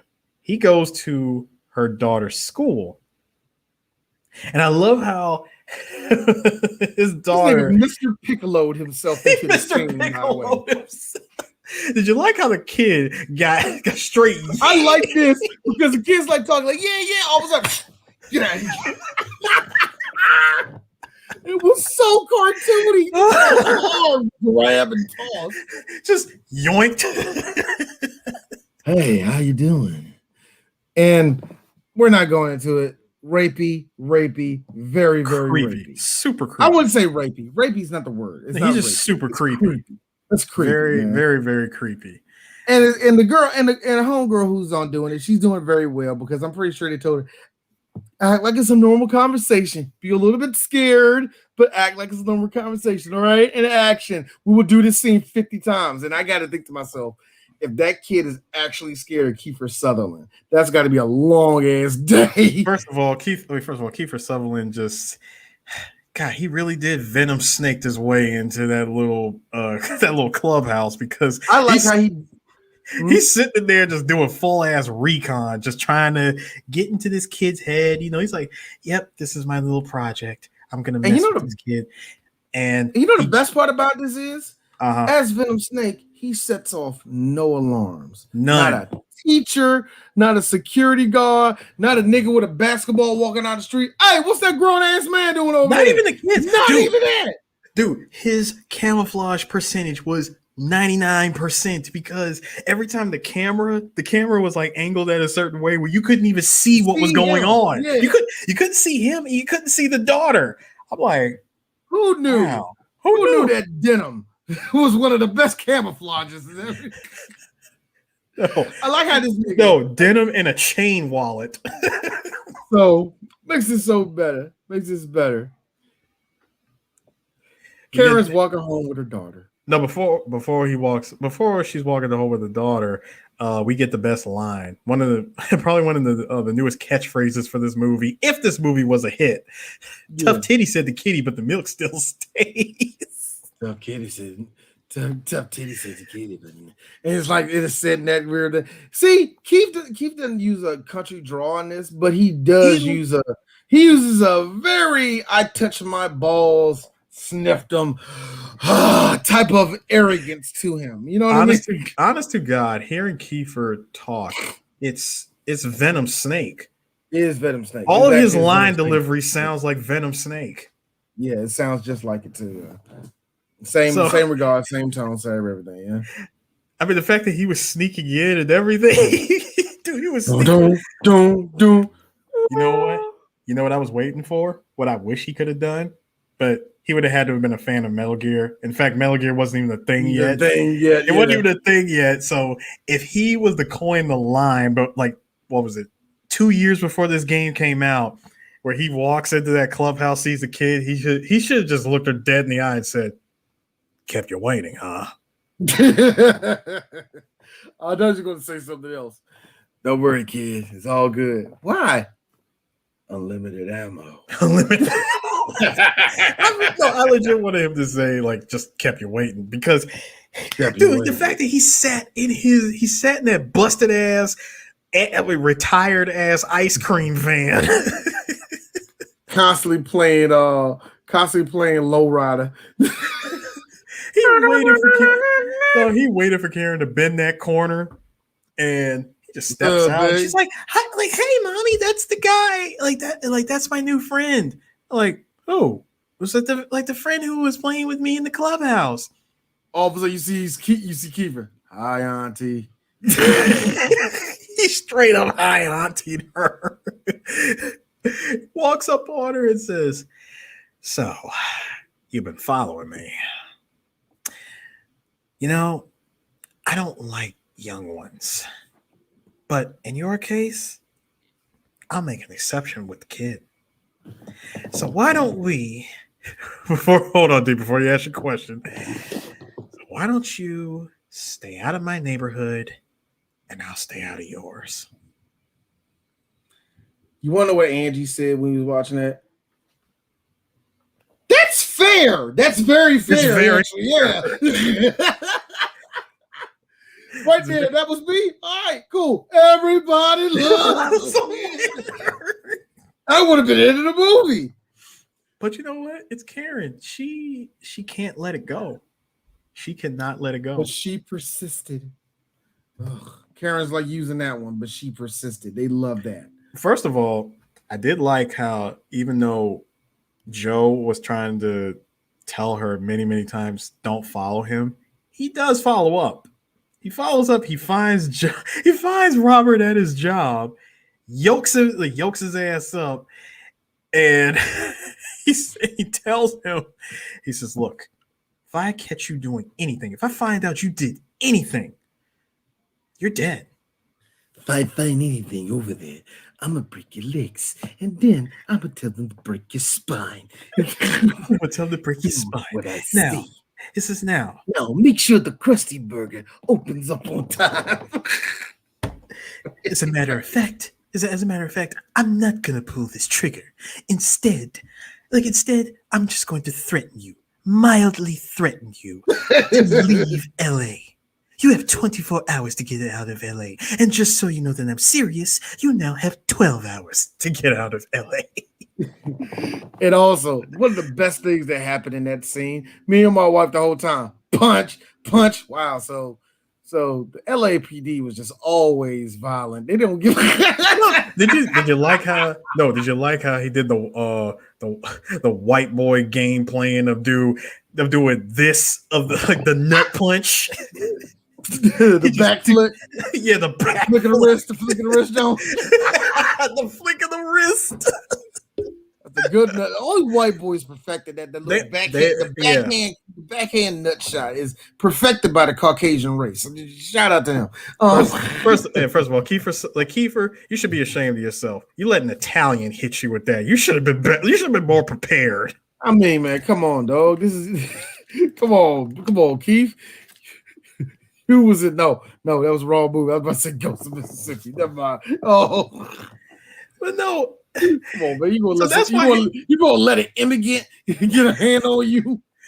So that's why you were the bad guy in Time to Kill. But that's the reason. Speaking of which, the same day. Well, almost. Yeah. He didn't kill her. But the same crime. Yep. Jesus, Keith. But that is the reason why he runs into Karen. Like that's the main reason why he ran into Karen and literally threatened her, but yet not threatened her. Not threatened at all. It was very simple. Stay away from me. Like just stay away from me. Stay away from me. Stay away from you. If you continue to go down this road, Aaron, she persisted. Again, if you continue to go down this road, again, I'm gonna make an exception with the kid. Now, you don't trust a rapist that say that. No, and I hate to say it like this. A successful rapist like him. You know, I hate to say it like that. You don't do that. Jesus, you don't do that. You don't trust an accomplished rapist. Look, I understand that, you can think somebody's soft and not that good, but you wouldn't challenge an NBA player to a game of 45 and he spotted you 30. So I don't know why in the world. Like, I don't understand why people like fucking. Listen, here's the thing. I get it, no movie, whatever, but still. Mm-hmm. No, I get it too. Shitty writing. Very shitty writing. Here's the funny thing. So she finally goes over to Daryl and she goes over to Keith and she says, they asked her, I know you can help me. Because she finds out that the Gratzes, the guy who murdered their child was ironically murdered. Coincidentally murdered. Just so happens, just so happens he got struck by a bolt of lightning that looked like a bullet. I mean, who knew? I didn't know that bullet. I didn't know that bolts of lightning were shaped in the size of hollow tips, hollow points. The fuck do I know? I'm just a man. I'm just a regular nerd on the internet. So when she goes, she goes to the both of them and says, "Listen, I know you can help me. I need help." And they was like, "Why are you here?"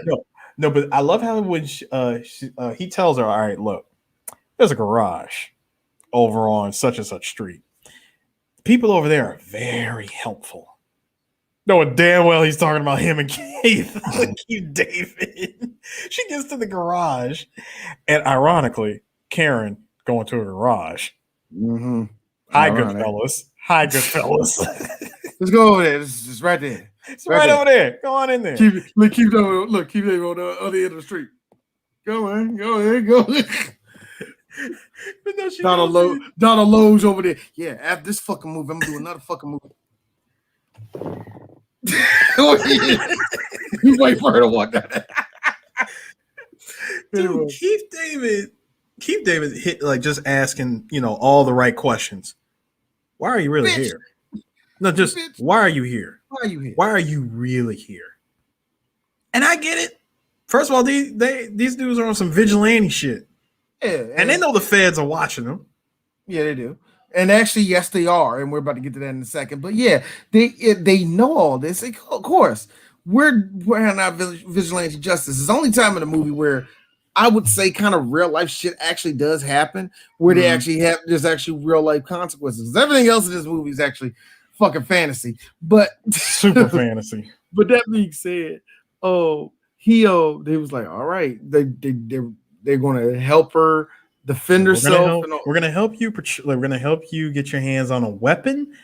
We're going to get you into some self-defense classes. Make sure that person's in one spot, because when it happens, bro, it's go time, bitch. Bro, it was dude. They had the plan hit, marked out everything. Yo, they got the schematics to where my man lives.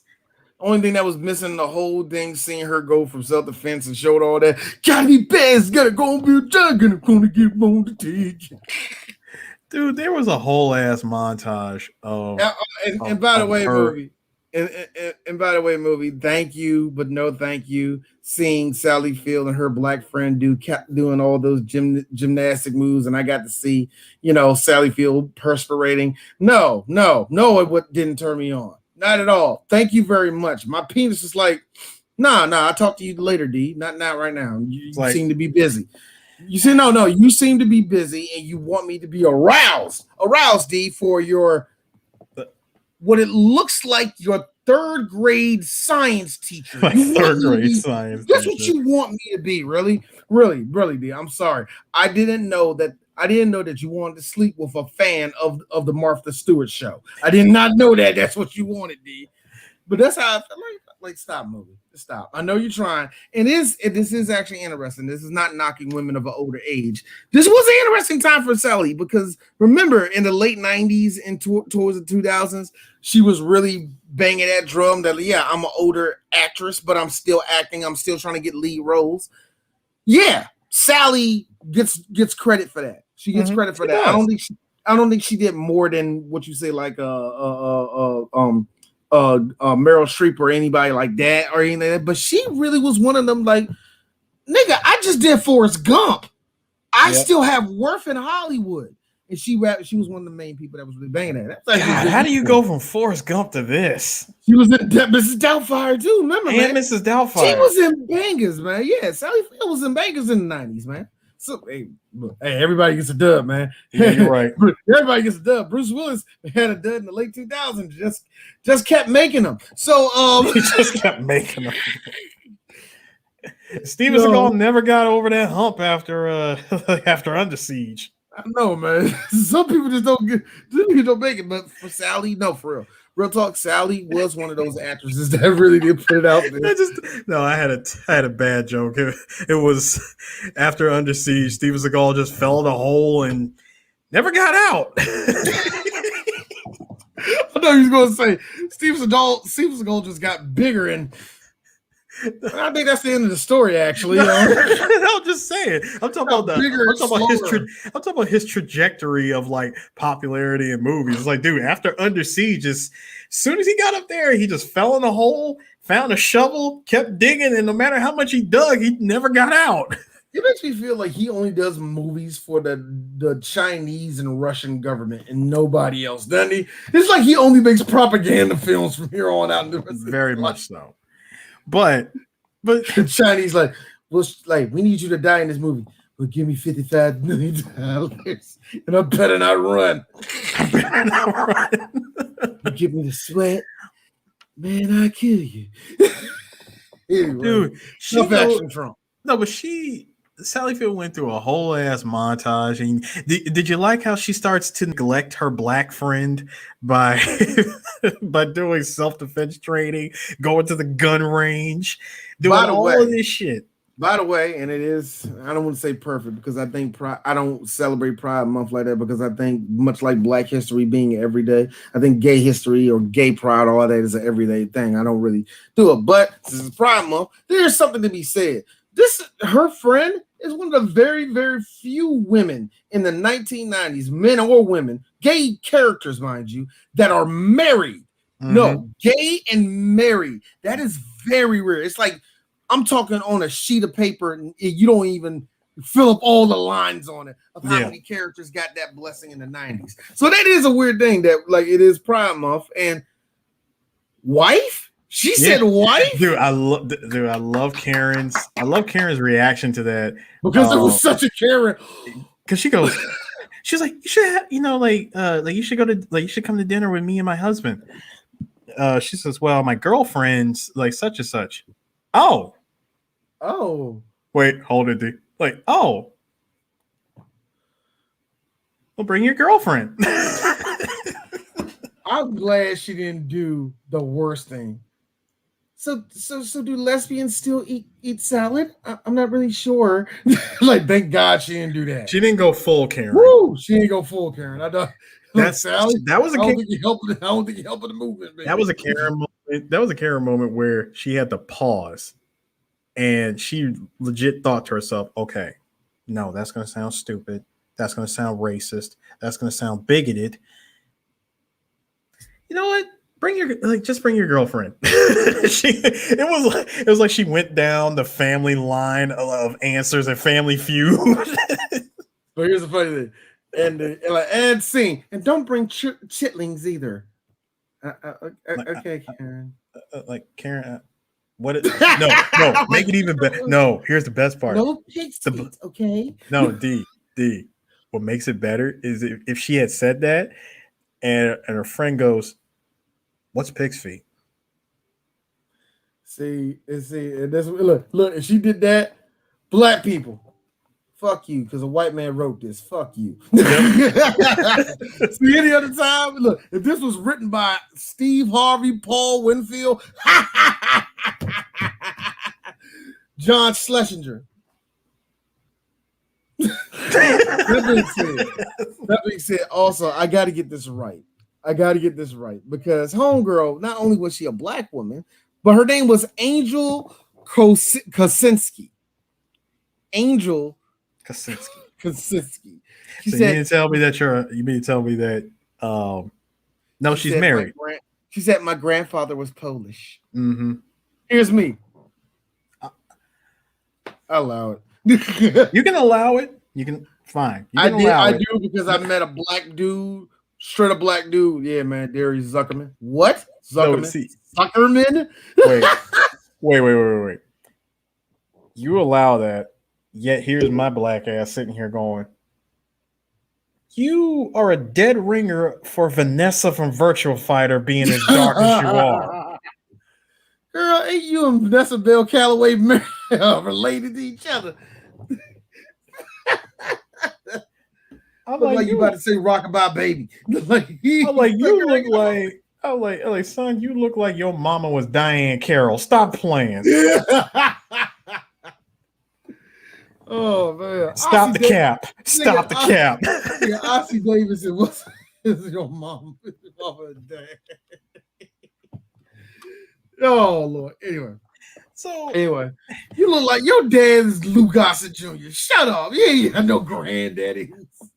But as much as she's been, taking her time, learning self-defense and learning gun training and all that other shit, she's been not even slightly, she's been flat out neglecting her family. Now, the best part, because we haven't talked about Ed Harris in a while, we cut back to Ed Harris. She comes home. Dude, this is you only see shit like this in movies. When you come home, you turn the light on, and the husband or wife is sitting in the dark, waiting for you to walk through that door. If that happens to you in real life, you fucked all the way up. All the way up. In a movie, that's a plot point. Dude, that was definitely a plot point. That nigga was waiting on dark. So it's like, so. Yeah. No. He didn't hit her with that. He hit her with, so how was your day, honey? I was like, oh, it was great. I was just very, very busy today. Interesting. What were you doing in the dark? Masturbating. Profusely masturbating. I'm sorry, that got me again over IT crowd. What are you doing? And he just masturbating. Anyway. So he says, so apparently I was called, I tried to call your office, and so I called the office, and they said that you were having lunch with me. How did they not recognize my voice? I mean, I don't know who you fucking. Who you fucking, Karen? She just said, "Where'd you go? Where'd you go, Karen? Where'd you go?" You see, right there. I feel like husbands who have Karen said that before. Where'd you go, Karen? Who you on the phone with, Karen? Where'd you go, Karen? It's like, just where'd you go? It's like, how is your assistant gonna tell you that you went to lunch with me when I'm the one that called? Look, man, see what happened was, and then best part says, so this is like, what else you been doing? He pulls out the card. The gun range, her membership card, looking like an old ass Blockbuster video card. Pulled it out and says, "You been down at the gun range, Karen?" Nigga, that's my Diners Club card. That's not even. Yeah, I said Diners Club. Like, what are you doing? Like, Karen, what are you doing? So you're going to the gun range? Like, is it what? I just went there to learn how to shoot. I'm taking defense classes, exercise classes. I'm learning how to defend myself. I just wanted, for what? Why didn't you come to me and tell me I could protect the family? I just want to learn how to do it so I can protect myself. Did you buy a gun? No. Timid white woman, no. Yeah. Timid full ass cap white woman, no. No. That's on the same tone of a daughter, like, did you eat all the ice cream? No. No, did you eat all the ice cream? No. What? No. Like, no. Why? like I could have ate all the ice cream. You know what? Why? I was drinking and I said no. And I'm better for it, you know? No, D, this is how you turn it around. I mean, I could have eaten all of it, but why? Why would I do that? Why would I do any of that? So, Karen, you want to tell me where you was at? Nigga, you don't even know where I was at. Why? So you can be in my business? A black woman would have dodged all that. No, anyway. I mean, so we get this whole back and forth between the husband and wife shit. Things are not necessarily falling apart, but they're very tense. Even when the daughter is trying to like get her attention. She's like, "Mom, I drew this." Her mind, son, she was working that butcher knife. She was cutting, just straight cutting. I was like, yo, revenge is all this woman can think about. And then the thing is, gets me about it is I like how this movie does push all the bad parenting that is actually going on. And I love the scene where Ed finally snapped on her when the daughter accidentally put ice cream. Oh yeah, when she dropped her ice cream on the pillow. That pillow belonged to her, her sister who died and all the rest of that. So Ed Harris saw the chocolate on it, threw it in the washing machine. You hear Karen, who washed it? Sorry, she freaked out. She was like, I'm gonna kill my neighbor because because they were staying at the neighbor's house, brought the pillow with her. She's like, I'm gonna kill her. Like, Karen, what are you freaking out about? The scent of my daughter is gone. I'm sorry, Megan dropped ice cream on the pillow. The stain was there. And I put it in the washing machine and cleaned it. So bad for the little girl because she's like, "Mommy, I'm sorry, I didn't mean to do that." She's like, and Karen knows she fucked up because she has to look at all parents and I even make that face every now and then, like, "Wow, I'm an asshole, am I? Yeah." And Ed finally said what I would have said, "Bitch, I lost her too." Yep. No, you act like you're the only one going through this. No. Karen, actually, it was the line. It was the line. No, it was when Karen said she wasn't your daughter. That right there, no bullshit. When she said that she wasn't your daughter to the man that she's married to, yes, that's not my daughter, but that's my. Ed had every right in the world to punch her. Full on flush. Who like, bitch? That's my daughter too. No, real talk. That's when spousal abuse kicks in. Real talk, D. Just to prove to you how much of a real father he was. Number one, he could have just straight Michael Corleone Sally. Oh yes, he could have.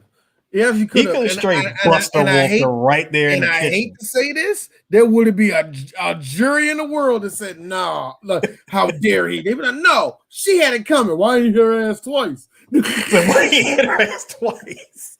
But no, he goes clean off. I swear, all the acting out of Ed Harris was in that scene.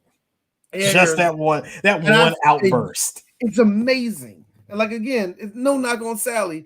But with all her Karenism and all that, it does nothing for me. How is it that Keith David, in under 4 seconds, tells a whole story, and Ed, in this short time, who, note, at this point, we only see it every now and then, right? All of a sudden, he just comes in like, do you realize that was my daughter too? When you lost her, I lost her too. I have nothing. Like, I don't know what I'm going through. I'm going through the exact same thing you're going through. No. Not only that, no, fuck all that. I raised her with you. I'm like, bitch, that's my daughter. That ain't my flesh and blood. That's my goddamn daughter. One more. Her biological father wasn't even there at the funeral. My man was in Switzerland living his best life.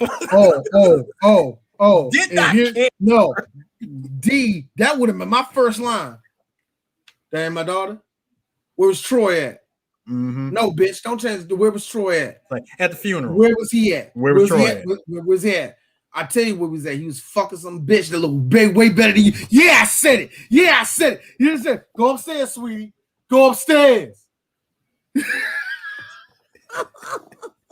Go upstairs, sweetie. Stepdaddy talking right now. No, mom and dad talking right there. Mom and dad talking. No, baby, it's okay.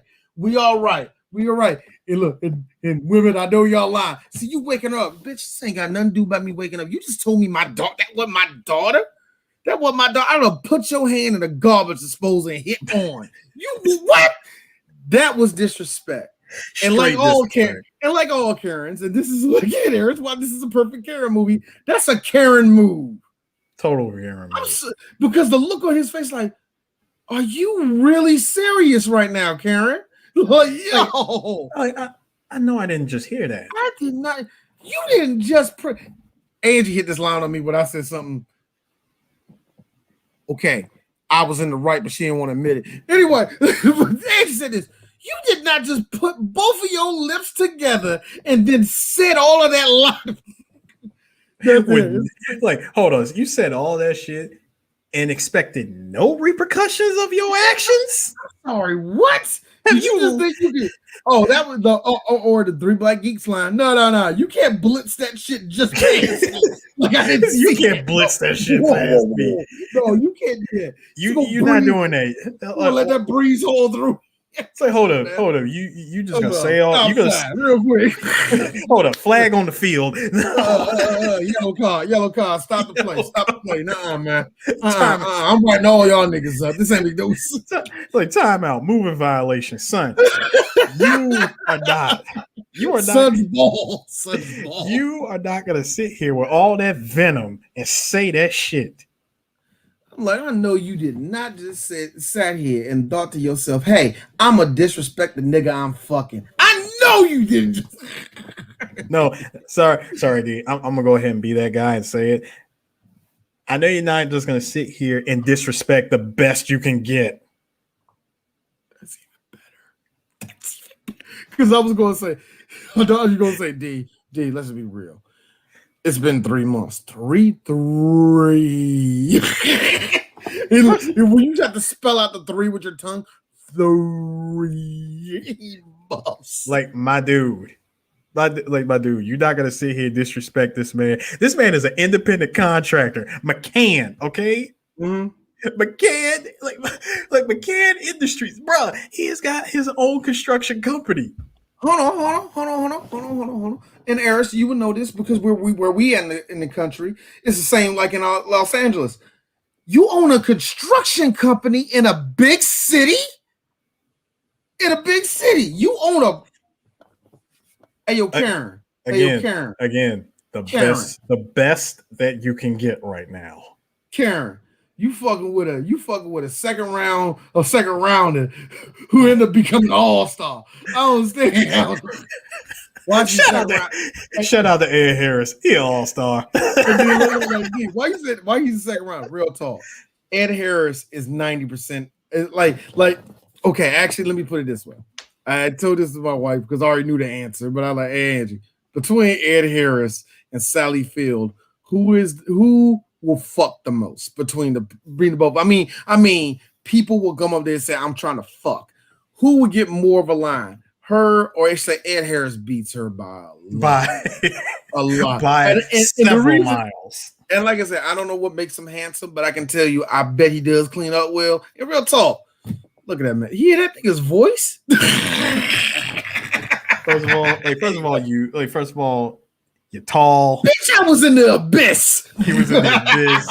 Like, first of all, he's tall and he owns a construction company in a major city. I'm just saying, in LA, son. You just got in a LA. media company in LA. Dog, a media company in LA. No wonder y'all live in the Palisades. Check, you have a media company in LA. Real talk. I understand you're doing good right now, but let's real talk. It's like a hairdresser in Atlanta. One person does better than you. That's the interview. Anyway. So with all of that tension going on, daughter feeling alienated. Very alienated, yeah. And, the mother's like, no, you didn't do anything. It wasn't your fault. I'm sorry. When things happen, I love the explanation. When things happen, adults act in ways that other people don't, like, they can never understand. This little girl lost her sister. I get it. She's a kid. Kids are resilient. I get it. She's a kid. Kids are resilient. They bounce back from anything. Yeah, they bounce back from that, especially when you ain't got a concept of it, that. You'll cry for a couple days. An adult will cry for a whole fucking month. So, yeah, of course. Yeah, of course. But still, she doesn't have her sister. She doesn't have her sister. And the whole thing, and that's the thing that kind of gets me. Karen, this whole movie has been cold to everybody. And everybody brings something up. But here's the thing that gets me about it. Because that was her way of coping. And I understand that. But here's the thing. I think this is why a lot of critics didn't like this movie either. Of all this crap of Karen being a bad person towards everybody else that's carrying her life, there's no consequence to it. Oh, of course not. There's really no consequence to it. I saw that shit from a mile away, that she was going to have no consequences. It's like, and look, we'll get there because we're almost done with this bitch. So anyway, Keith, it's been about a good 15 minutes. Let's do something terrible to fuck all this up. He goes back to the Spanish woman that he saw earlier and decides, I'm gonna get me some tortilla chips. Yep. I could have made that a lot more nastier. I was going to use the word burrito and I was going to use the word quesadilla. Y'all figure that out. No, D, I got you. So you said tortilla chips. He was definitely gonna get a handful of that, and he was going to quadruple dip the shit out of the queso. Mm-hmm. Gotta stop doing this fucking podcast because we just be getting more disrespectful. No, D. So before we get canceled, come on, because now let me. All right. Mr. John Schlesinger, I will give you this. He's dead, but still, I will give him this. Those two rape scenes are fucking hard to look at. I mean, I will give you that. Whiplash. And it is, and that's probably what it is, Eris, the whiplash of it all. Because I think because you and I have seen enough, I would say, extremely violent, extremely fucked up shit where we're kind of desensitized to it. And even watching these scenes, it's like, okay, she's yelling way too much. Chill, bro. You can say cut now, man. Like certain times it does kind of make you feel uneasy. And somebody said, why you made it through Bible Black? Did you not see the story before that? When the actual rape scene came, when with the dead dog and everything. Yeah, we're not explaining that. Just listen to the episode. When that rape scene came, it was fucking hard. It was gut wrenching. Yeah, it was pretty hard. I have to skip that part. You have to skip that part, man. It's that good. Yes. Bible Black Gaten is that good. a billion times better than this. It dramatically depicted a rape like that in a movie full of nothing but fucking. It had a rape scene that hit you. Somewhere in the middle of all that sex was a story. And all of a sudden, the one part, of course, it was uncensored and they showed everything. But here's me, and I said it on the podcast. Hey, Chris Ayers, who's whacking it to this part? No, really, who's like that's how it is. But anyway, like I said, it's a tough scene to go through. And of course he kills her, which makes me say, that's stupid as hell. Why did you kill her, bro? Like they're gonna go right to you now at this point. Well, hold on. Even if they did, see, but they did. They got him. They got him. Here's the best part. Here's the best part. This is how he can justify his actions. Number one, They ordered the food to be delivered. He delivered the food to the house. Even though she said, "Uno momento, please wait," he figured, nah, I'm holding these groceries. I'm gonna let myself in. And he made it so obvious in that scene, didn't he? He did. First with the slow walk, the slow walking, the looking around at shit. And again, this is probably the best well-acted, well-shot scene in the whole movie. And that's why I hate it so much. Because it's good and it's creepy and it conveys everything correctly. It's like the obvious tension building. Hurry up. Let's go. The obvious tension building. And and to tell you the sad truth is, do you really feel bad for her? I mean, Karen warned her. Karen tried to warn her. It's Sierra's. I had a feeling he was going to say that. And the reason why I had a feeling to say that, because I was thinking to myself, somebody said that. Well, he did try to, the other Karens in the audience said that. It's like she tried to warn her. She tried to. See, this is what, but racial undertones aside, it does come on, aside from that, yeah, she did. And it does show the ineptitude of the police. Yeah, because the police should have looked into it more, and which exactly, they didn't, until it was too late.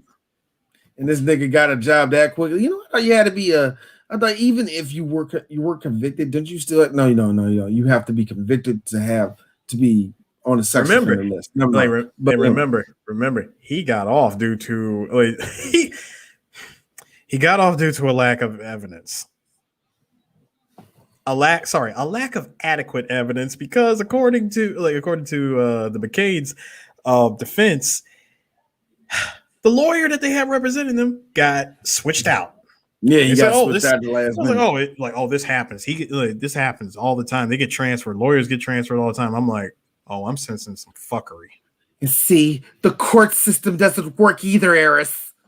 Yes, Karen. Tell the black people more about how the court system and the government doesn't work for us. You know what I liked was she's spending more time with Keith David and the others trying to perfect the hit, right? All the planning and everything. Dude, Sister Girl already knew off the rip, Karen, it's not going to bring back your daughter. Don't do it. You're going to get caught.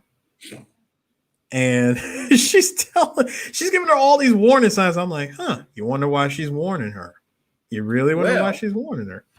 So then she comes. So again, in full Karen mode again. At this point, Karen all fucks literally just went out the window. She is wearing a Laker hat though. Still wearing that Laker hat, and she's going in. She's looking into everybody. So she goes looking at her friend, and come to find out, little boy answering the door. Sean? Yeah, who are you, white lady? Is your mom around? Well, hi, Karen. She's like, I thought you were my friend. Like, why would you lie to me about something like that? Why would you tell me that your son was killed? Like, why would you say any of this? You betrayed me. Well, I would like for you to understand something. See, I was brought into that support group because I work for the FBI. I'm undercover. And while I might have easily just have blown my cover by telling you all of this, this is why I was trying to warn you to not go down that road of being a vigilante, because I am investigating vigilante vigilante activities in this support group.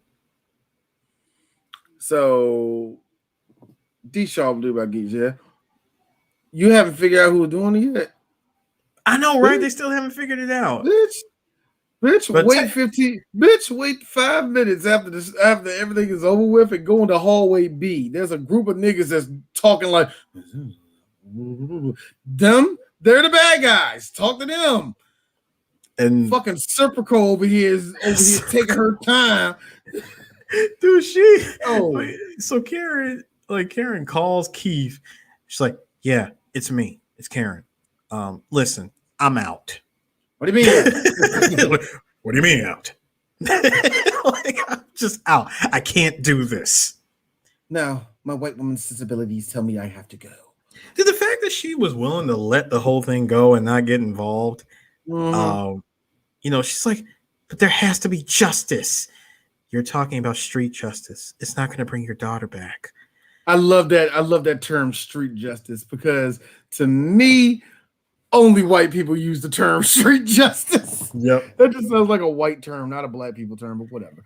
But of course, she actually kind of goes through with not doing this. Yeah, she was really going to let it go. And she said, all right, okay, let me go to my husband.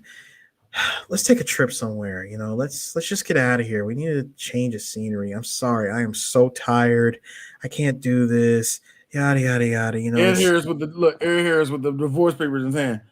You know what? Yeah, let's just do that. Let's just go ahead and do that. Why not? Let's fuck it. Let's see what happens.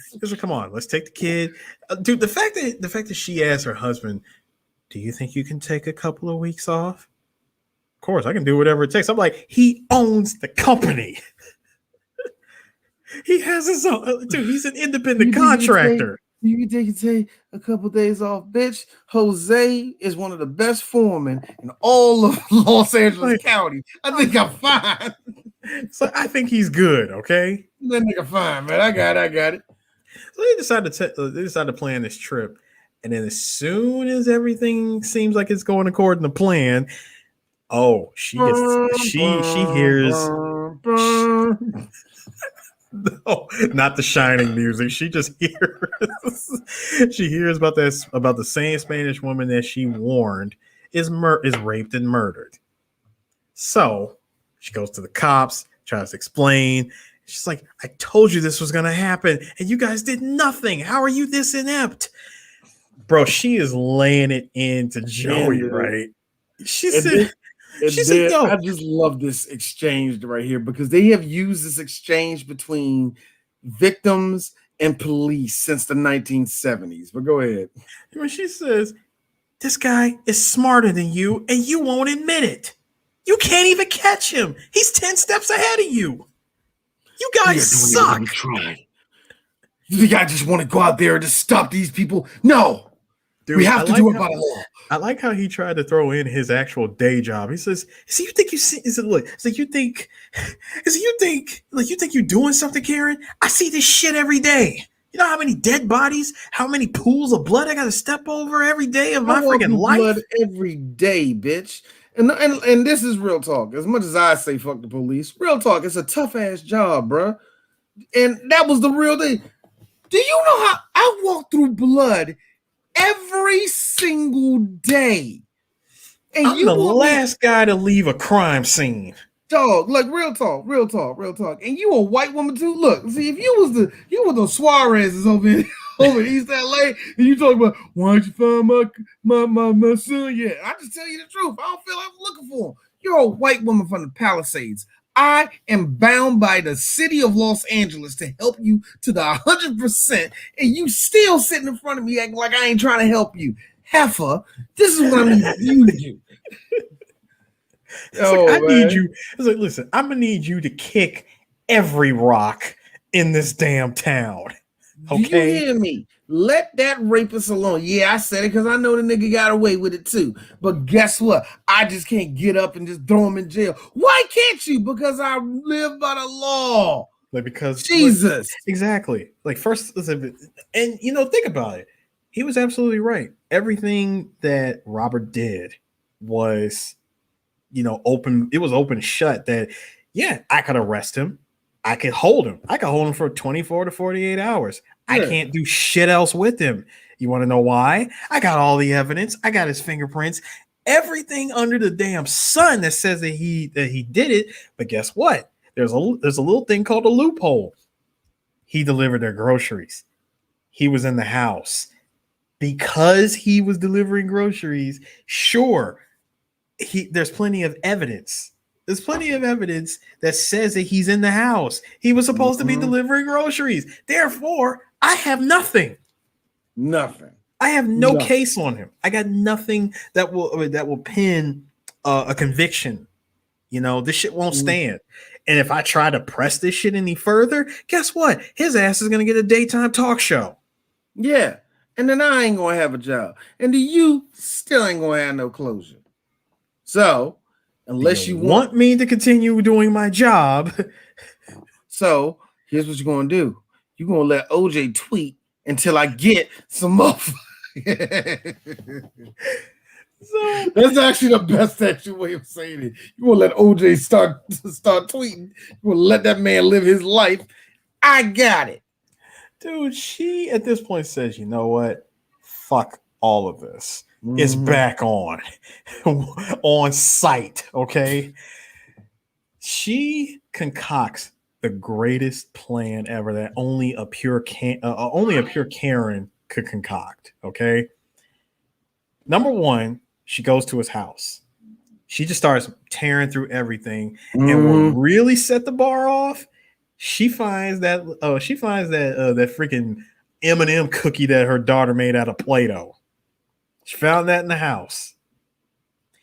And what does she do?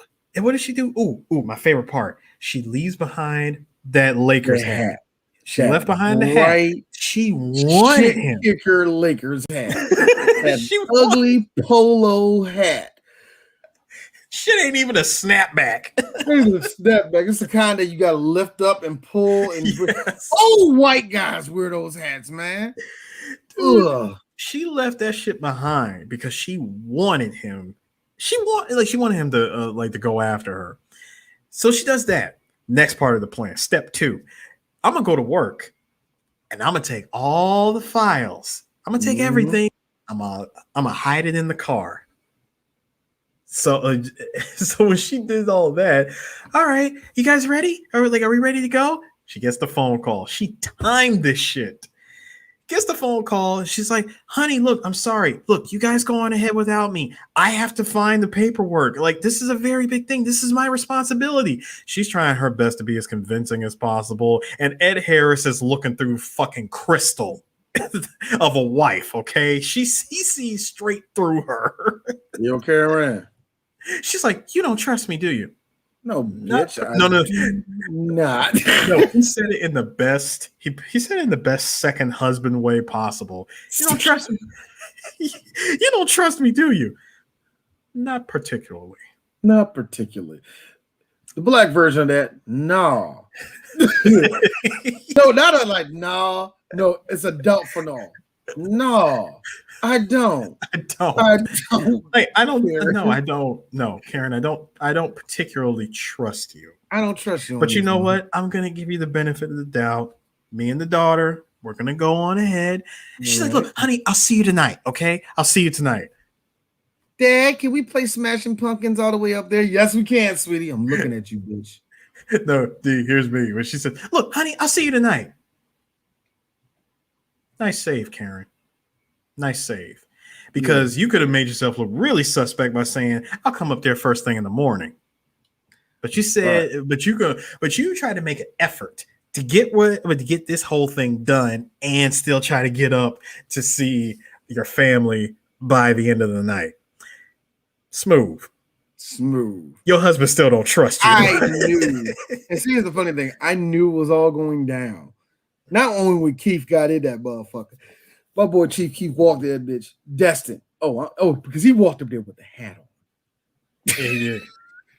He walks in with the hat on, which made me laugh. I guarantee you. I knew I kept this hat close to me. I guarantee you, the second he walked to the house, he did this. Let's do this. No, D, make it better. He laced the hat with Coke. Let's go. You know what? And probably in one of the most fucking ow. I hit myself too hard. Dude, so Karen goes into full ass Home Alone trap way. I mean, first off, she didn't even have to set up traps. First off, movie, I told you stop. At this point, it's rape on my part. I don't want to see Sally Field naked. But anyway, because they gave close boat. They came very close to a full-on boob shot. Yeah, they did. That's what I'm saying. We got upper boob. We got upper boob. We got this little weird thing where it's like blocking, but but you got like half the side. Look, whatever, y'all. Look, I know what some of y'all saying. We don't want to talk. We don't want to talk about it. Nigga, I had to see it. I got bombarded by that. You think I wanted it? Whoa. Third of all, nigga, this is the BAM podcast. Deal with it. Deal with it, yo. Come on, man. You you about 15 minutes from this episode ending, nigga. Come on now. Anyway, so the day kill me. The day get me. He does the whole slow thing. Open up the shower. No, wait. I want to talk about my favorite part real quick. Number one, I love how he grabbed the floor mat, put it in front of the window, and punched through it. Yeah. That is, first of all, that is a venom snake move. That's yeah. Doom. You know, like no caution mode, no alert or nothing. You soften the sound by punching through that shit. See, he did something that I wish Karen could have done when she decided to straight up assault a businessman who was leaving. Yeah, I meant to bring that up earlier. In the middle of that montage, she literally two-pieced. She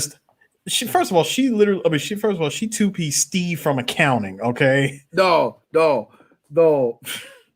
I feel so bad for that nigga. I feel bad for him too. Raw frog over there like this. 100, 200. That was beautiful. 300, 400. Hold on. Look. I love you, Cynthia, but I know this won't happen. 400. Flip it over. 500. 600. Bro, Sally Field straight Buddha palmed my man in the face and then did a 45-year-old sidekick straight to the chest. Why did you have to give it an age, nigga? I had to. Oh my god! So the thing that gets me. That right there was a hilarious part, and you want to know why? Because even though she acted like, "Oh, I'm terribly sorry. I am so sorry. Like, I'm sorry. Did I hurt you? Yeah, you did." I'm like. Like that nigga's tasting like blood, and he's tasting blood. He doesn't want none of it in his diet right now. But what made that part so great was she literally was feeling herself. Yes, she was. You saw that smirk. I'm like, oh, Sally's feeling herself. I'm a warrior. I'm a warrior. At that point, she's like, yes, I'm ready for the doob. That sounds like a penis, dude. It sounds like a penis. I just hate to tell you, I'm ready for the doob. Either sounds like you're ready to smoke or you're ready to get fucked. One of the two. I don't know. Look out, doob. You're mine. I don't know. Maybe both. No, that's what she said mentally. Look out, doob. You're mine. All right, doob. Hell's a coming. Coming. It is. Look, hell's a coming. What scenes are they intersplicing? Her and Ed Harris having very, very, very mild yet kind of hot sex, which cuts into where we started. The hilarious sex scene. Again, Ed Harris, he just couldn't go through with it. He legit couldn't go through with it. Karen, you're doing all these black girl moves on my penis. Stop it. My 1996 penis wasn't ready for this. Slow down. Girl, did you listen to Earth, Wind, and Fire before you asked? No, actually, it was the Sounds of Blackness. Sounds of Blackness, nigga. Well, I was watching the Soul Trader Wars.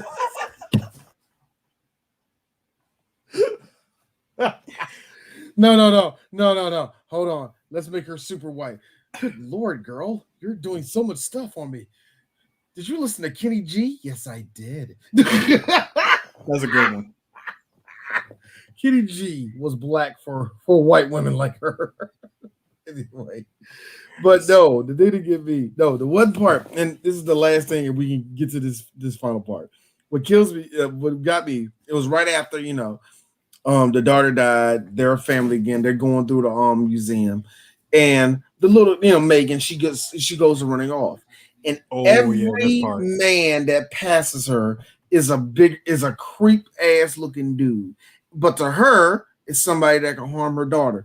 And this is a very effective scene. It actually is a very effective scene. I give it props to the director, but because all the stuff he's done through this whole movie is trying to invoke feelings to the audience. I'm trying to make them feel bad and all the rest of that. It works only mildly on us because, come on, real talk, we're black, and on top of that, we're film critics, and on top of that, this movie was made in '96. This does not affect me. All right, I'm sorry. Again, y'all. I'm sorry, dog.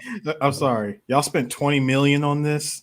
20 million. Where did it go to, man? Just setting up a camera in the Palisades? Because I doubt that it costs that much to do a lot of this crap in this movie. But anyway, but the way they shot it, it was like every dude that you saw walking close, they'll look at Karen like this, with and this then very shitty.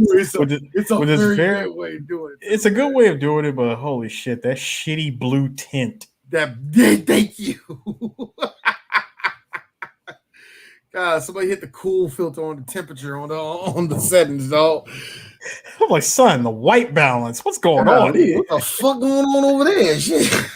Anyway, can I get a mild tungsten, please? I know the thing that get me was the one dude that really was a rapist. Like, there was one of them was like, oh, get him off the stage and actually arrest him and see what he's done, because he looks like he has. And I know, no, don't judge him. Yeah, but anyway, the point is, we finally get down. Like I said, Keith, the final showdown. Keith finally goes in there. Like I said, he opens the shower curtain. Karen's not there. Karen's behind her with a gun. Click, click. Sorry to disappoint you. I'm like, here's me. No, Sally, you don't get that. No. You don't deserve that line. No, you know when I said that, here's me. Sorry to disappoint you. He turns around. She's like, don't make another move. Here's me. Why aren't you shooting him? That's what I'm saying. That was your line. And you were was the line. Kaboom! Kaboom. Sorry to disappoint you. Sorry to disappoint you. Bow! No. You try to hold a whole ass conversation. Isn't it amazing, Eris, that we start this movie with ignorance and we end it with ignorance? And did she kill him? She already killed him at the end. No. We have to explain this. If we start this movie with a white woman running down the street full of people with a phone in her hand, yelling to everybody else, call 911. Tripping phone, by the way. That was a spill. That was a good bump she took. Like I said, we go from that to at the end of this movie where you have the nigga dead to rights, and then you break the mortal rule that you never break, and that's actually a deal breaker for DJ Sue. He let it go in Three Ninjas because it was wacky, but guess what? It's a rule in every movie, and it's a rule with Three Black Geeks. Stop talking. Shut up. Just stop. Go. Karen, you are the main Karen. You're the main character. You're the main character. You're not supposed to be making the rookie, dumb villain mistakes. You're not supposed to talk. Why are you having a conversation with this Karen? Thing? 1, Nick 7. First, it's a 187 with a Glock in his back. First of all, you wait for him to get to the shower curtain, realize that you're not in there, so he can turn around just so you can face him. Fine, I'll let it go. It's movie bullshit. You want to face your villain. I'll let that go. Number 2, here's where you fuck up. You have a conversation. Number 3, you just have the gun pointed at him. Number 4, you might as well just have the safety on. Because you did a whole ass 45 seconds of just posturing. You did bullshit. You lay out this bullshit dialogue, and you did all that for one reason. I know what that reason is. You wanted to provoke him. You want him to come after you. First of all, did you not listen to anything that your black friend told you? Your black friend told you this. You cannot kill him in vigilante justice. It can't be done. What are you going to do? Get this man in your house, can you do it? The only way it can be done is through self-defense. Otherwise, you have to let the police and the courts do their job. So she already got the idea. I'm gonna lure this motherfucker into my house. Mm-hmm. And of course she went to the Simpsons school of how to deal with breaking and entering intruders. Okay, she learned from Chief Wiggum. Doing there is nice and legal. When a man is in your home, anything you do to him is nice and legal. Oh, really? Hey, Flanders, can you come into my kitchen? Ugly. Look, it doesn't work if you invite him. Hello, Homer. Get out here, Flanders. Ugly. Dude, so because he broke into the house, I'm like, oh, this is perfect. This is the perfect setup. I didn't even have to say a word. Let a motherfucker break into my house and I got the blicky. Nigga, it's a wrap. I ain't saying shit. You'll be lucky. First of all, you'll be lucky if you get a gun butt out of me. With me, you come to my house? Hammer time. As someone who is a supporter of gun butts, not in this case. No. You came into my house unannounced, uninvited. And I was packing the Mac in the back of that. Packing the Mac in the back of that, yes. I started saying that today. Back of that. So, dude, so we get this exchange. I'm like, I get it. You're trying to provoke him. Go ahead, provoke him. Say what you got to say. First of all, Keith going full Raul Julia. He goes full Raul Julia by saying, honestly, this could have happened to anybody. I don't even remember her face. I don't remember her name. I don't really remember anything. I remember smells, but that's a personal thing for me. You know, I really don't remember anything else. I don't. It's just another day to me. It could have been anybody. Karen, again, she goes into hero mode. She was 17 years old. She was my daughter. Her name was Julie. Well, she was a great fuck. And then he leaps. He straight leaped after her, drops the gun. You're right. He didn't. Maybe in my head, or maybe because I think I know where I got it from. I told Angie, he meant to say he was a good. That's what I would have did. If I know I'm about to die, I got a tiny white bitch got a gun in front of my face. Oh, I'm going to hell with gasoline. I'm going to hell with gasoline draws on, sitting on top of a flaming motorcycle. I don't care. The fact that she has a gun pointed in my face when I know full and well that a swift breeze would snap her in half. Oh God. I'm surprised he just didn't do go over there. I'm surprised. I am shocked because that's how easy it was. I was just watching Lupin, right? And Lupin has this move on this dude. Dude has him dead to rights. He's like, hey, all right, calm down. Dude, your safety's on, man. Calm down. All right? Calm down. Click. Okay. Now you can do it. He tries to roll. Click. Oh man, click. Go like this. Here's me. How is it that Black Lupin is just as effective, as anime Lupin? Ladies and gentlemen, I say this to everybody. Trenchcoat Lupin is actually nice. If you have not watched the Black Lupin, you have to. It's a great show. Yeah, it's really good. I love how he cut like, all right, go ahead, shoot me down. The nigga Usain Bolt on his ass. Ah, damn, he got me. Look, oh man, I was stopped by charm. I was stopped by black French charm. Oh, seriously, no, it was so funny. Me and seriously, they're like, all right, so there's blue jacket Lupin, there's green jacket Lupin, there's red jacket Lupin, and now we got trench coat jacket Lupin. You forgot one. Pink jacket. Pink jacket Lupin. Pink jacket from the 80s. Yeah, the pink one. Yeah. No. But anyway. But so now we get the final showdown, which is really nothing more than a damn tussle. A tussle. It's a full ass tussle. Caucasian tussling. It's a full ass tussle down a flight of stairs. Which I will give the movie this. They didn't do what I thought was going to happen. Boom, boom, boom, boom, boom. You know, I mean, I thought it was going to be like broken neck. What I thought was hilarious was Karen falls, like she does a clean ass tumble down the stairs and lands like conveniently next to the weapon. No. Her stunt double. Her stunt double, who was clearly a Spanish man. a smaller Spanish man. A smaller Spanish man. No, I'm laughing because why I said that. Like, what am I keep this up? It was a black dude. A black dude with a shitty mullet. Anyway. But yeah, she No, D, it wasn't. No, D, wait, no, D, I'm sorry.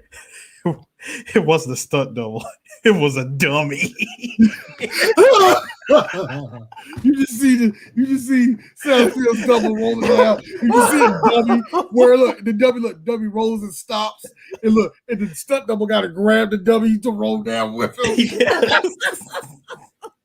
No, hold on. You see your hand in the edge of the camera kind of shoot it down. Dude, it was honestly that final just that finale was so bad. But I will give them.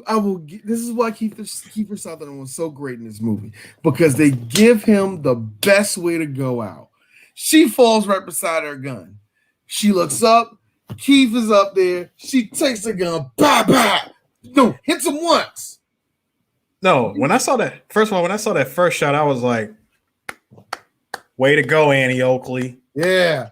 Hey, yo, hey.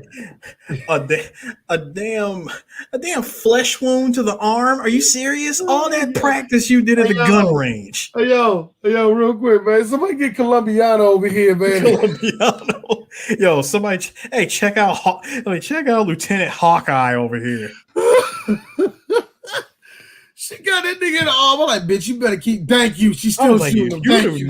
Empty. I was like, son, if you do not empty the clip. Angie was saying to Angie, like, if you don't put all 12 of them bullets in that motherfucker now, yo, but that is a Smith and Wesson. You got one shot off and it hit him and it just nicked him in the arm. You got 5 more bullets left. You better make that shit count. Yo, and to give my boy Chief Keef his freaking flowers. You know how he goes out? Shot to the chest and falls straight on top of her. And I thought to myself, hey D, so why did the director do that? Maybe men are always on top of women. Well, maybe you have to fight. Maybe Kiefer Sutherland said, "Stay right there, Sally. I got an idea." I don't know. I have no idea why somebody wrote in the script and then he falls on top of her.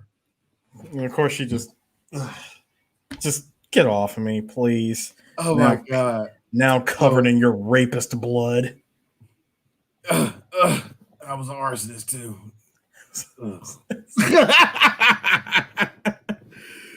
So they finally, the cops get over there, and Joe, you're as our nigga for this. Hey, Karen. It's like I ain't stupid. I ain't stupid. You ain't fooling nobody. I already look.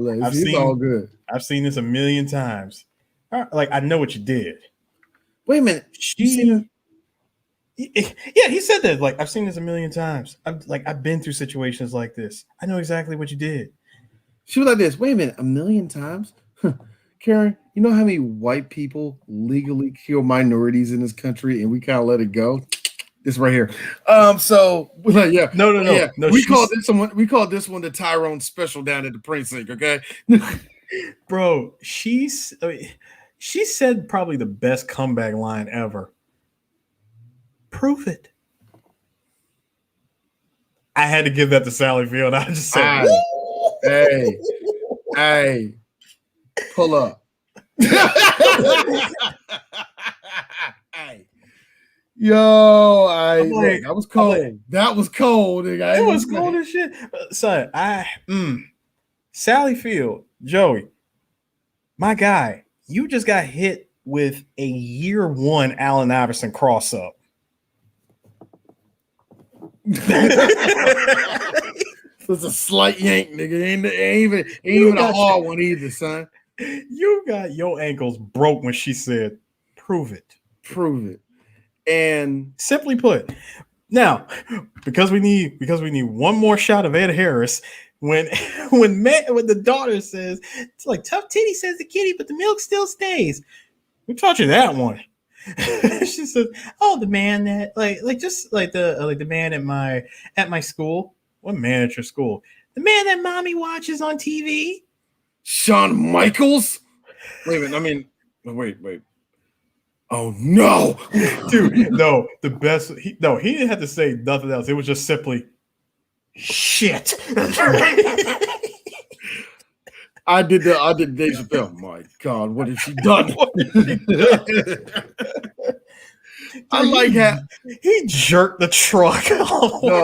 No, in this movie, because it's that type of movie, doesn't want to fucking end. The last, no bullshit. The last 15 seconds is a slow fade to black. It's excruciating.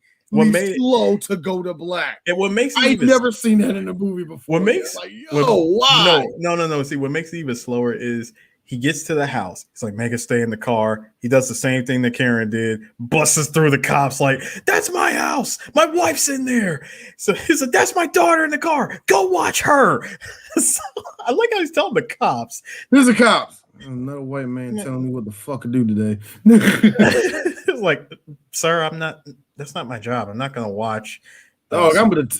Dog, I'm a lieutenant, man. I don't do shit, man. I'm just here to be the same, man. You ain't I'm just here to secure the perimeter, man. That's bro, all dog, man. Look, I get off in like 4 hours, man. This is the third murder today, man. Come on, man. He goes in there, like he goes. Third murder within the Palisades. Yeah, these crackers going. They going brazy today, bro. I can't do nothing. So he runs in the. Of course, he runs in the house. He finds Karen just sitting there, feeling very content with what she did. And I ain't got my cup of cocoa. And I do like the look on his face where you could tell I know I couldn't trust her. I knew that's exactly what bitch I knew exactly committed murder. Like she murdered the guy who murdered our daughter. While it is justified, and hopefully she can put this behind her, hopefully she can put this behind all of us, everything. We can finally move on. Best believe I'm going to a divorce lawyer. Hey, yo, Karen, just real talk. You have eroded a lot of trust in this. There's a separation coming. I'm not saying divorce. Right now. I am not saying divorce, Karen. No. But for the moment. You are getting separated, though. We're getting separated, but for the moment, I am here for you. Here's the thing. I'm getting separate. We're getting to separate legal and everything. Okay, honey, if that's what you want. He goes to the separation here, and he wants the kid. He wants the what? Oh yeah. I want the kid. look, why? Yeah. Why? You screaming at my kid because he washed the damn ass pillow? Baby, we got a whole bedroom of our dead daughter that you haven't washed yet, but you got mad at the pillow. No, bitch, no. You got mad at the pillow though. He brings up the pillow. That was a sticking moment for him. So the other thing is, once again, of course, Joe, he's like, no, you haven't fooled me. I know exactly what you did. Of course, he goes to the other cops and says, well, looks like what we got here is an open and shut, clean cut case of self-defense. I mean, honestly, it was breaking and entering, forced entrance, with intent to do harm. And she she emptied the clip into the guy. Pure self-defense. Let's go ahead and save ourselves. You know what? Let's go ahead and sprinkle some crack on him and save ourselves the paperwork. Hey, I know I'm just new to the force and I'm the only black guy in this whole precinct, but should we really investigate what was going on here? Because this man did previously just raped her daughter and killed her. Isn't there like a motivation of this man actually going into her house and actually doing? I'm not saying that we can take her to jail, but there's a precedent that needs to be made here that people just cannot. Hey, look, Johnson, do you want to be here tomorrow? Yes, sir. Shut the fuck up. Go to Dunkin' Donuts. Okay. And again, if I was Joe, I would say, whatever. Listen, Johnson. Look, Johnson was right. Like, no, Johnson, listen. Do you want to deal with all that paperwork? Because I don't. So you take again. This is a clear-cut case of self-defense. You do a decent Fat Tony, man. You really do a decent bit. No, I appreciate that. That's this one. That's this one. So you know what? That's a Karenploitation movie. If it and by the way, one last thing. I do love the fact that Ed Harris comes back, sits with his wife, knowing full well he knows what she did. He's like, honey, I love you, but I know exactly what you did. You lured this murderer into our home. You could have got yourself killed. Hey, Karen, I got a question. Yeah. What I work? Construction. So you mean to tell me we couldn't get nobody like do something? We just like bury him? No, you had to invite that nigga in my home. That mean that took planning that shit. So this is what I'm talking about. Whatever. Whatever, Karen. Whatever, Karen. We in the car, Karen. It's like, Karen, the fact that you concocted all this shit in an evening, in the span of an evening. Bitch, you prepared for this. Look, fuck Kevin McAllister and fuck Rambo, okay? That was a few days of you playing this shit. It really was, man. It wasn't even a few days. Dog, she got all that shit done in an afternoon. No. It took her a few days to settle it. And when she woke up that morning, you're right. Time today. Yes, we're doing it. Today's the day. Like she went ahead and she got the blick. Operation shoot this motherfucker in the face is going down. No, battle plan. No, battle plan number 1. Rape this. Battle. Look, there is like no. Look, why does it say eat crossed out, play crossed out, rape in a circle with exclamation points on the side? Like, yes, that's the one. Yo, but yeah, Karen, did you do all this in crayon? No, I did not. Man, she's right. This is actually just erasable ink, sir. Wait a minute. Did you think you could just erase this if we ever try to look up for that? I tried to use whiteout, but because I know the trick behind it, I chose not to. I'm sorry, man. What do you mean? What trick? No trick. No. You talking now? What did you do? Well, I did that. Illegal. If you notice, everything that she got away with it. She got away with it. It's got away with it. And like I said, with all Karen movies, there is a level of white privilege. There is a level. There's a level of white privilege. Sometimes it's heavy. Sometimes it's not. But in this movie's case, there are spots of heavy-handed white privilege. Yeah, and in this movie, I can see exactly why critics at the time didn't like this shit. This is real talk. Because speaking of which, real talk. Roger Ebert, and I want you to read Rogers. I'm reading it. Just Rogers, man, because it sums it up. So Roger Ebert gave this movie a 1 out of 4 stars, calling it a particularly nasty little example of audience manipulation, writing that it is intellectually corrupt because it deliberately avoids dealing with the issues it raises. Thank you. So, it gives you all these issues and say no, kill them. Yeah, and it works on that that section of the audience that really are full of bloodlust. They really want that person to go. Which is why I said this is a vengeful parent movie. It's kind of funny that I remember all 3 of us watched Antebellum and we was like, oh, we liked it, and then we really thought about it. It was like, yeah, this was a fuck whitey movie. Yeah. Like, do y'all guys say we liked it because fuck white. like Antebellum and yeah, as a movie, Antebellum. No. But as a white folk movie, yes, I get it. Antebellum, and then we got a second dose of it with them. Oh God, them is a. I feel like we got to talk about that during. I already told because it's a weird bag, isn't it, young? It is, but listen, real quick, I already got 2.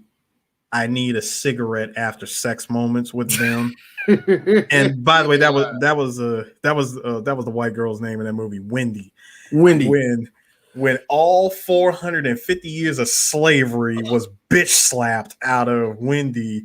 And then number 2, when the crazy ass white dude who obviously was simping over her said, "No, because you struck me, you harmed me. I'm gonna allow you an escape, but trust and believe it's a setup." My man sniped the shit ass. Oh. The fact that she was running with a whole ass smile on her face, I'm like, bitch, you really think you're gonna go back to Compton? Say goodnight. Yo, why I told everybody that they should have at the end of that thing. I told that to everybody. He's like, and just be the instrumental, not the real song. Like, yeah. Exactly. They should have did that. Like, they should have given play the instrumental. Don't got to be the real song, because real talk, the real song ain't really that great. It's a classic. Don't get me wrong. It's a classic. But it's real motherfucking Jesus. Really not that good of a song. It's really homophobic in the part where it's homophobic to the point where he's like, "Hey, yo, E, you want to talk to us, man?" Same thing with Snoop and Dre. You heard what they said about him. Oh yeah, this is rough. Anyway. Was that like that? Was that the hot thing in 1991 with LA niggas? See, we knew DMX did. Look, nigga lived in jail. We knew he was gonna say some borderline shit. Some borderline to no. He had a range. DMX said borderline to blatantly sus shit. Yeah, like it was so funny. I told this to my man. Like I was like, Tupac had the advantage of not saying sus shit. He took one sus picture. But no, you have a couple of them. I love Pac. There's a couple of them. The way he looks, like homie. That was the best one. That one right there is like, hey yo, Pac. But then again, Pac was very shirtless, always showing his body. We got to see his taco meat of his dick hair all the time. Yeah. Same thing with T.I. T.I. did the same thing. Oh man! But the point is this movie was terrible. It's a terrible movie. I will say this to everybody though: watch it. Please watch it. It's a good throwaway movie. Is it Is it the 90s equivalent of The Room? God, no. Number one, this movie had a budget. Number two, it had a lot of competent actors. It had a lot of competent actors. Questionable line deliveries. And decent acting, I would say. Decent acting, pretty much. Decent acting from all cast members. Miles and away, Kiefer Sutherland is the best thing in this thing, and I ain't going to say he'll be a Kiefer Sutherland villain, but he's up there. He's good. Kiefer Sutherland had too much fun with this movie, for one thing. Yeah, that's a nigga that's a nigga that knew he was only going to be on set for 2 weeks. That's why. And the second best, hands down, the second best actor in this movie is Keith David. In less than 10 seconds, delivered a line. Real talk, and I agree with you. I agree with you because sitting at number 3, Ed Harris. How was that not number 2? Listen. Look. Sorry. No, I was hey, Mr. Harris. With all due respect, Mr. Harris, that man was Goliath. That man was Goliath. That man was Spawn. That man. No, sorry. It's 1996. He is still currently Spawn. That motherfucker. He is currently Spawn. And I might have been the thing at the end of the thing. I said might have been. But let's just be honest with you. We were both just ice cubes. We were dead. We didn't matter. It didn't matter. Open into my ass. Look, he's like, so Keith, we that one open, and we both died. Come on, you saw that. Both us dead motherfuckers in the middle of Antarctica. We both froze to death. God, I cannot wait for 3 Black Geeks to meet that nigga. I really want to meet him. Look, he will fucking hate us. He will, because I will only talk about out of everything that Keith David has done. So you remember that time on Spawn? I won't even talk about Spawn. I will piss him off that much. I will not talk about Spawn. I will only talk about The Thing and They Live. I will talk about his greatest character ever. Y'all know me. I'm half giraffe, half man, half giraffe. What was it off of Rick and Morty? Yeah. He was like, I'm half a giraffe, half man, half giraffe. Now, of course, we will tell him. And maybe this whole time it was pure Keith David too. And maybe we all just thinking that we need to get out of here. Anyway.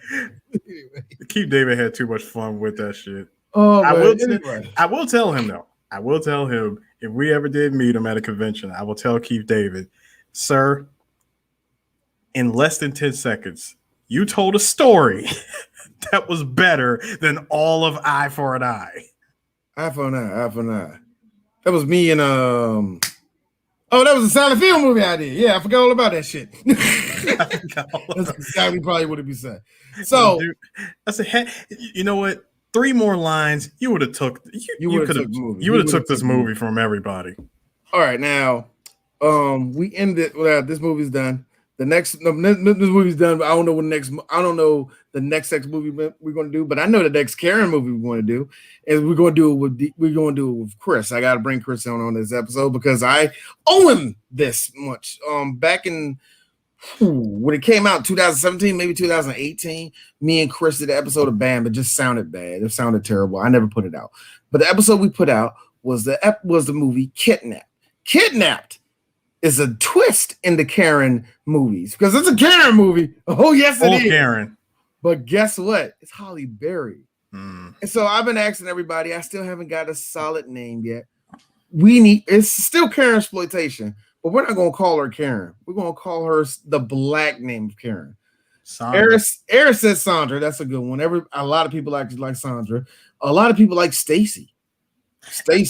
Listen, the only reason why Stacy gets it is because of Stacy Dash. And to me, that is way too much of a fucking layup.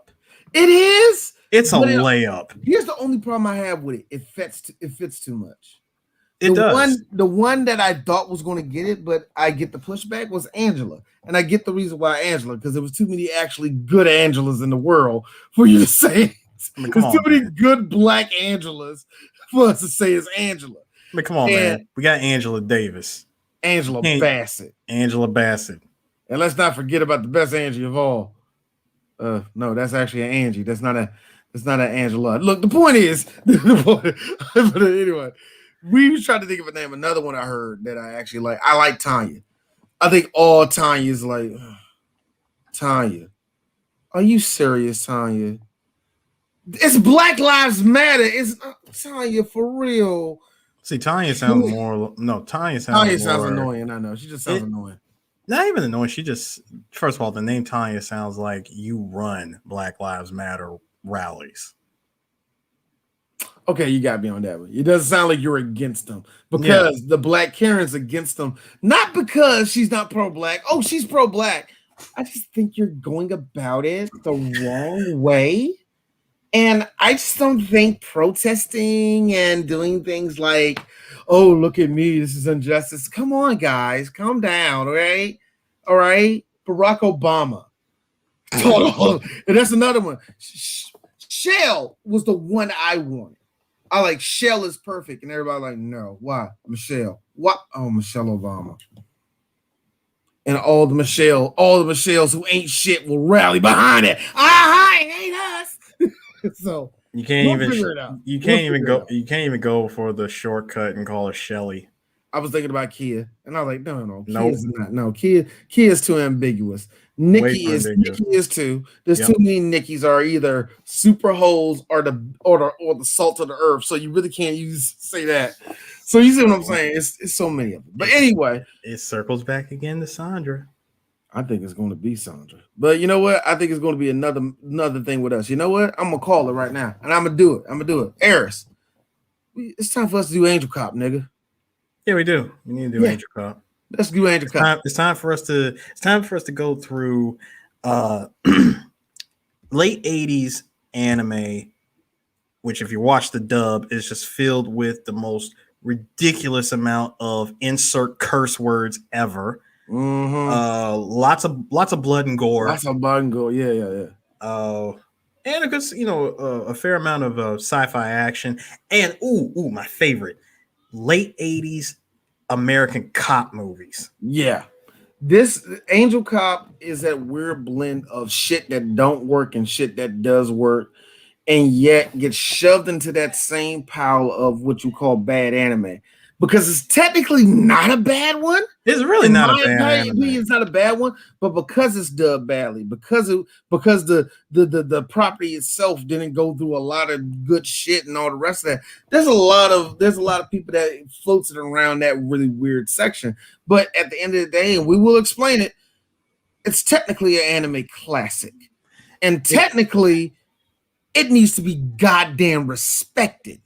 In a way. I'm not saying it's perfect. You want to know but it needs to be up there. You want to know the funny thing about Angel Cop? It started out as an anime first, and then a manga came out afterwards. That's interesting. Yeah, it was reversed. That almost never happened. Golden Boy wasn't like that. I think Golden Boy was Oh no, wait, I'm sorry. I take that back. The manga came out. Yeah, the manga came out in June. What? No, the manga came out in June of 89 and ended in September. However, the anime, it was a 6-part OVA. But here's the part that really confused me though. The 6-part anime started on September 1st, 1989, and it didn't conclude until May 20th of 1994. And I'm thinking there's a combination of, because if I'm mistaken, I know one thing: money was an issue. That I do know, but I don't know nothing else about what really happened. It was something where they did, because if you look at it, the first 2 or the first 3 came out like side by side. It was like 80, it was like what, 90, it was like 88, then 89, then 90, and then it gap.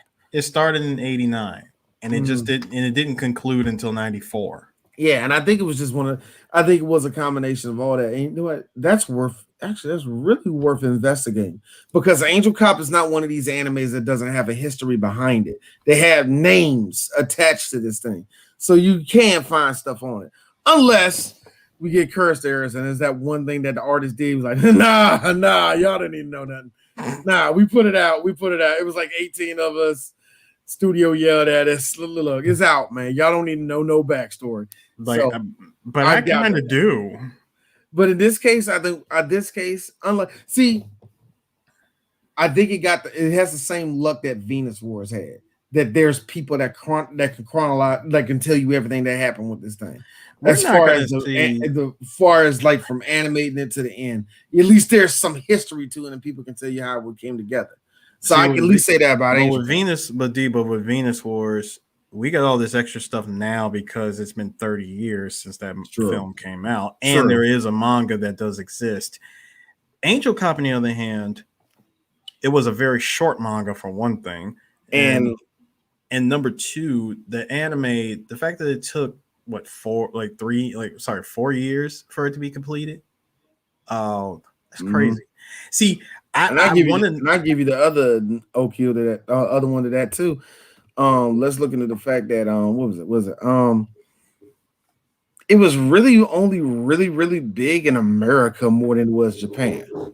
Yeah, and even then that's kind of pushing it, because it's like America, like it.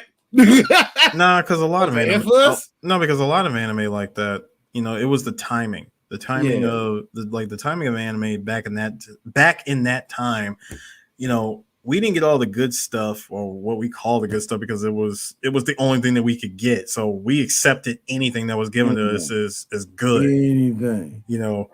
We had literal trash show up on our shores, and we accepted it like it was gold. Hi, MD Geist. Yeah, you ain't lying about that. Speaking of which, hi, Chris. I think that's Chris. Is it? Yeah, Chris? CJP. I'm Yeah. gonna assume. Yeah, it is. I believe that's Chris. Yeah, no, that's definitely him. And hygiene of cyber. Again, we had a lot. There was a lot of shit. Doing that. We had a lot of shit that was thrown our way from Central Park Media. Rest in pepperonis to that company. Yes, Christopher. We are weebs. Anyway, Eris, I think this is a good way to end it. It's been really good talking to you, man. Right back at you, sir. Hey, Garrett,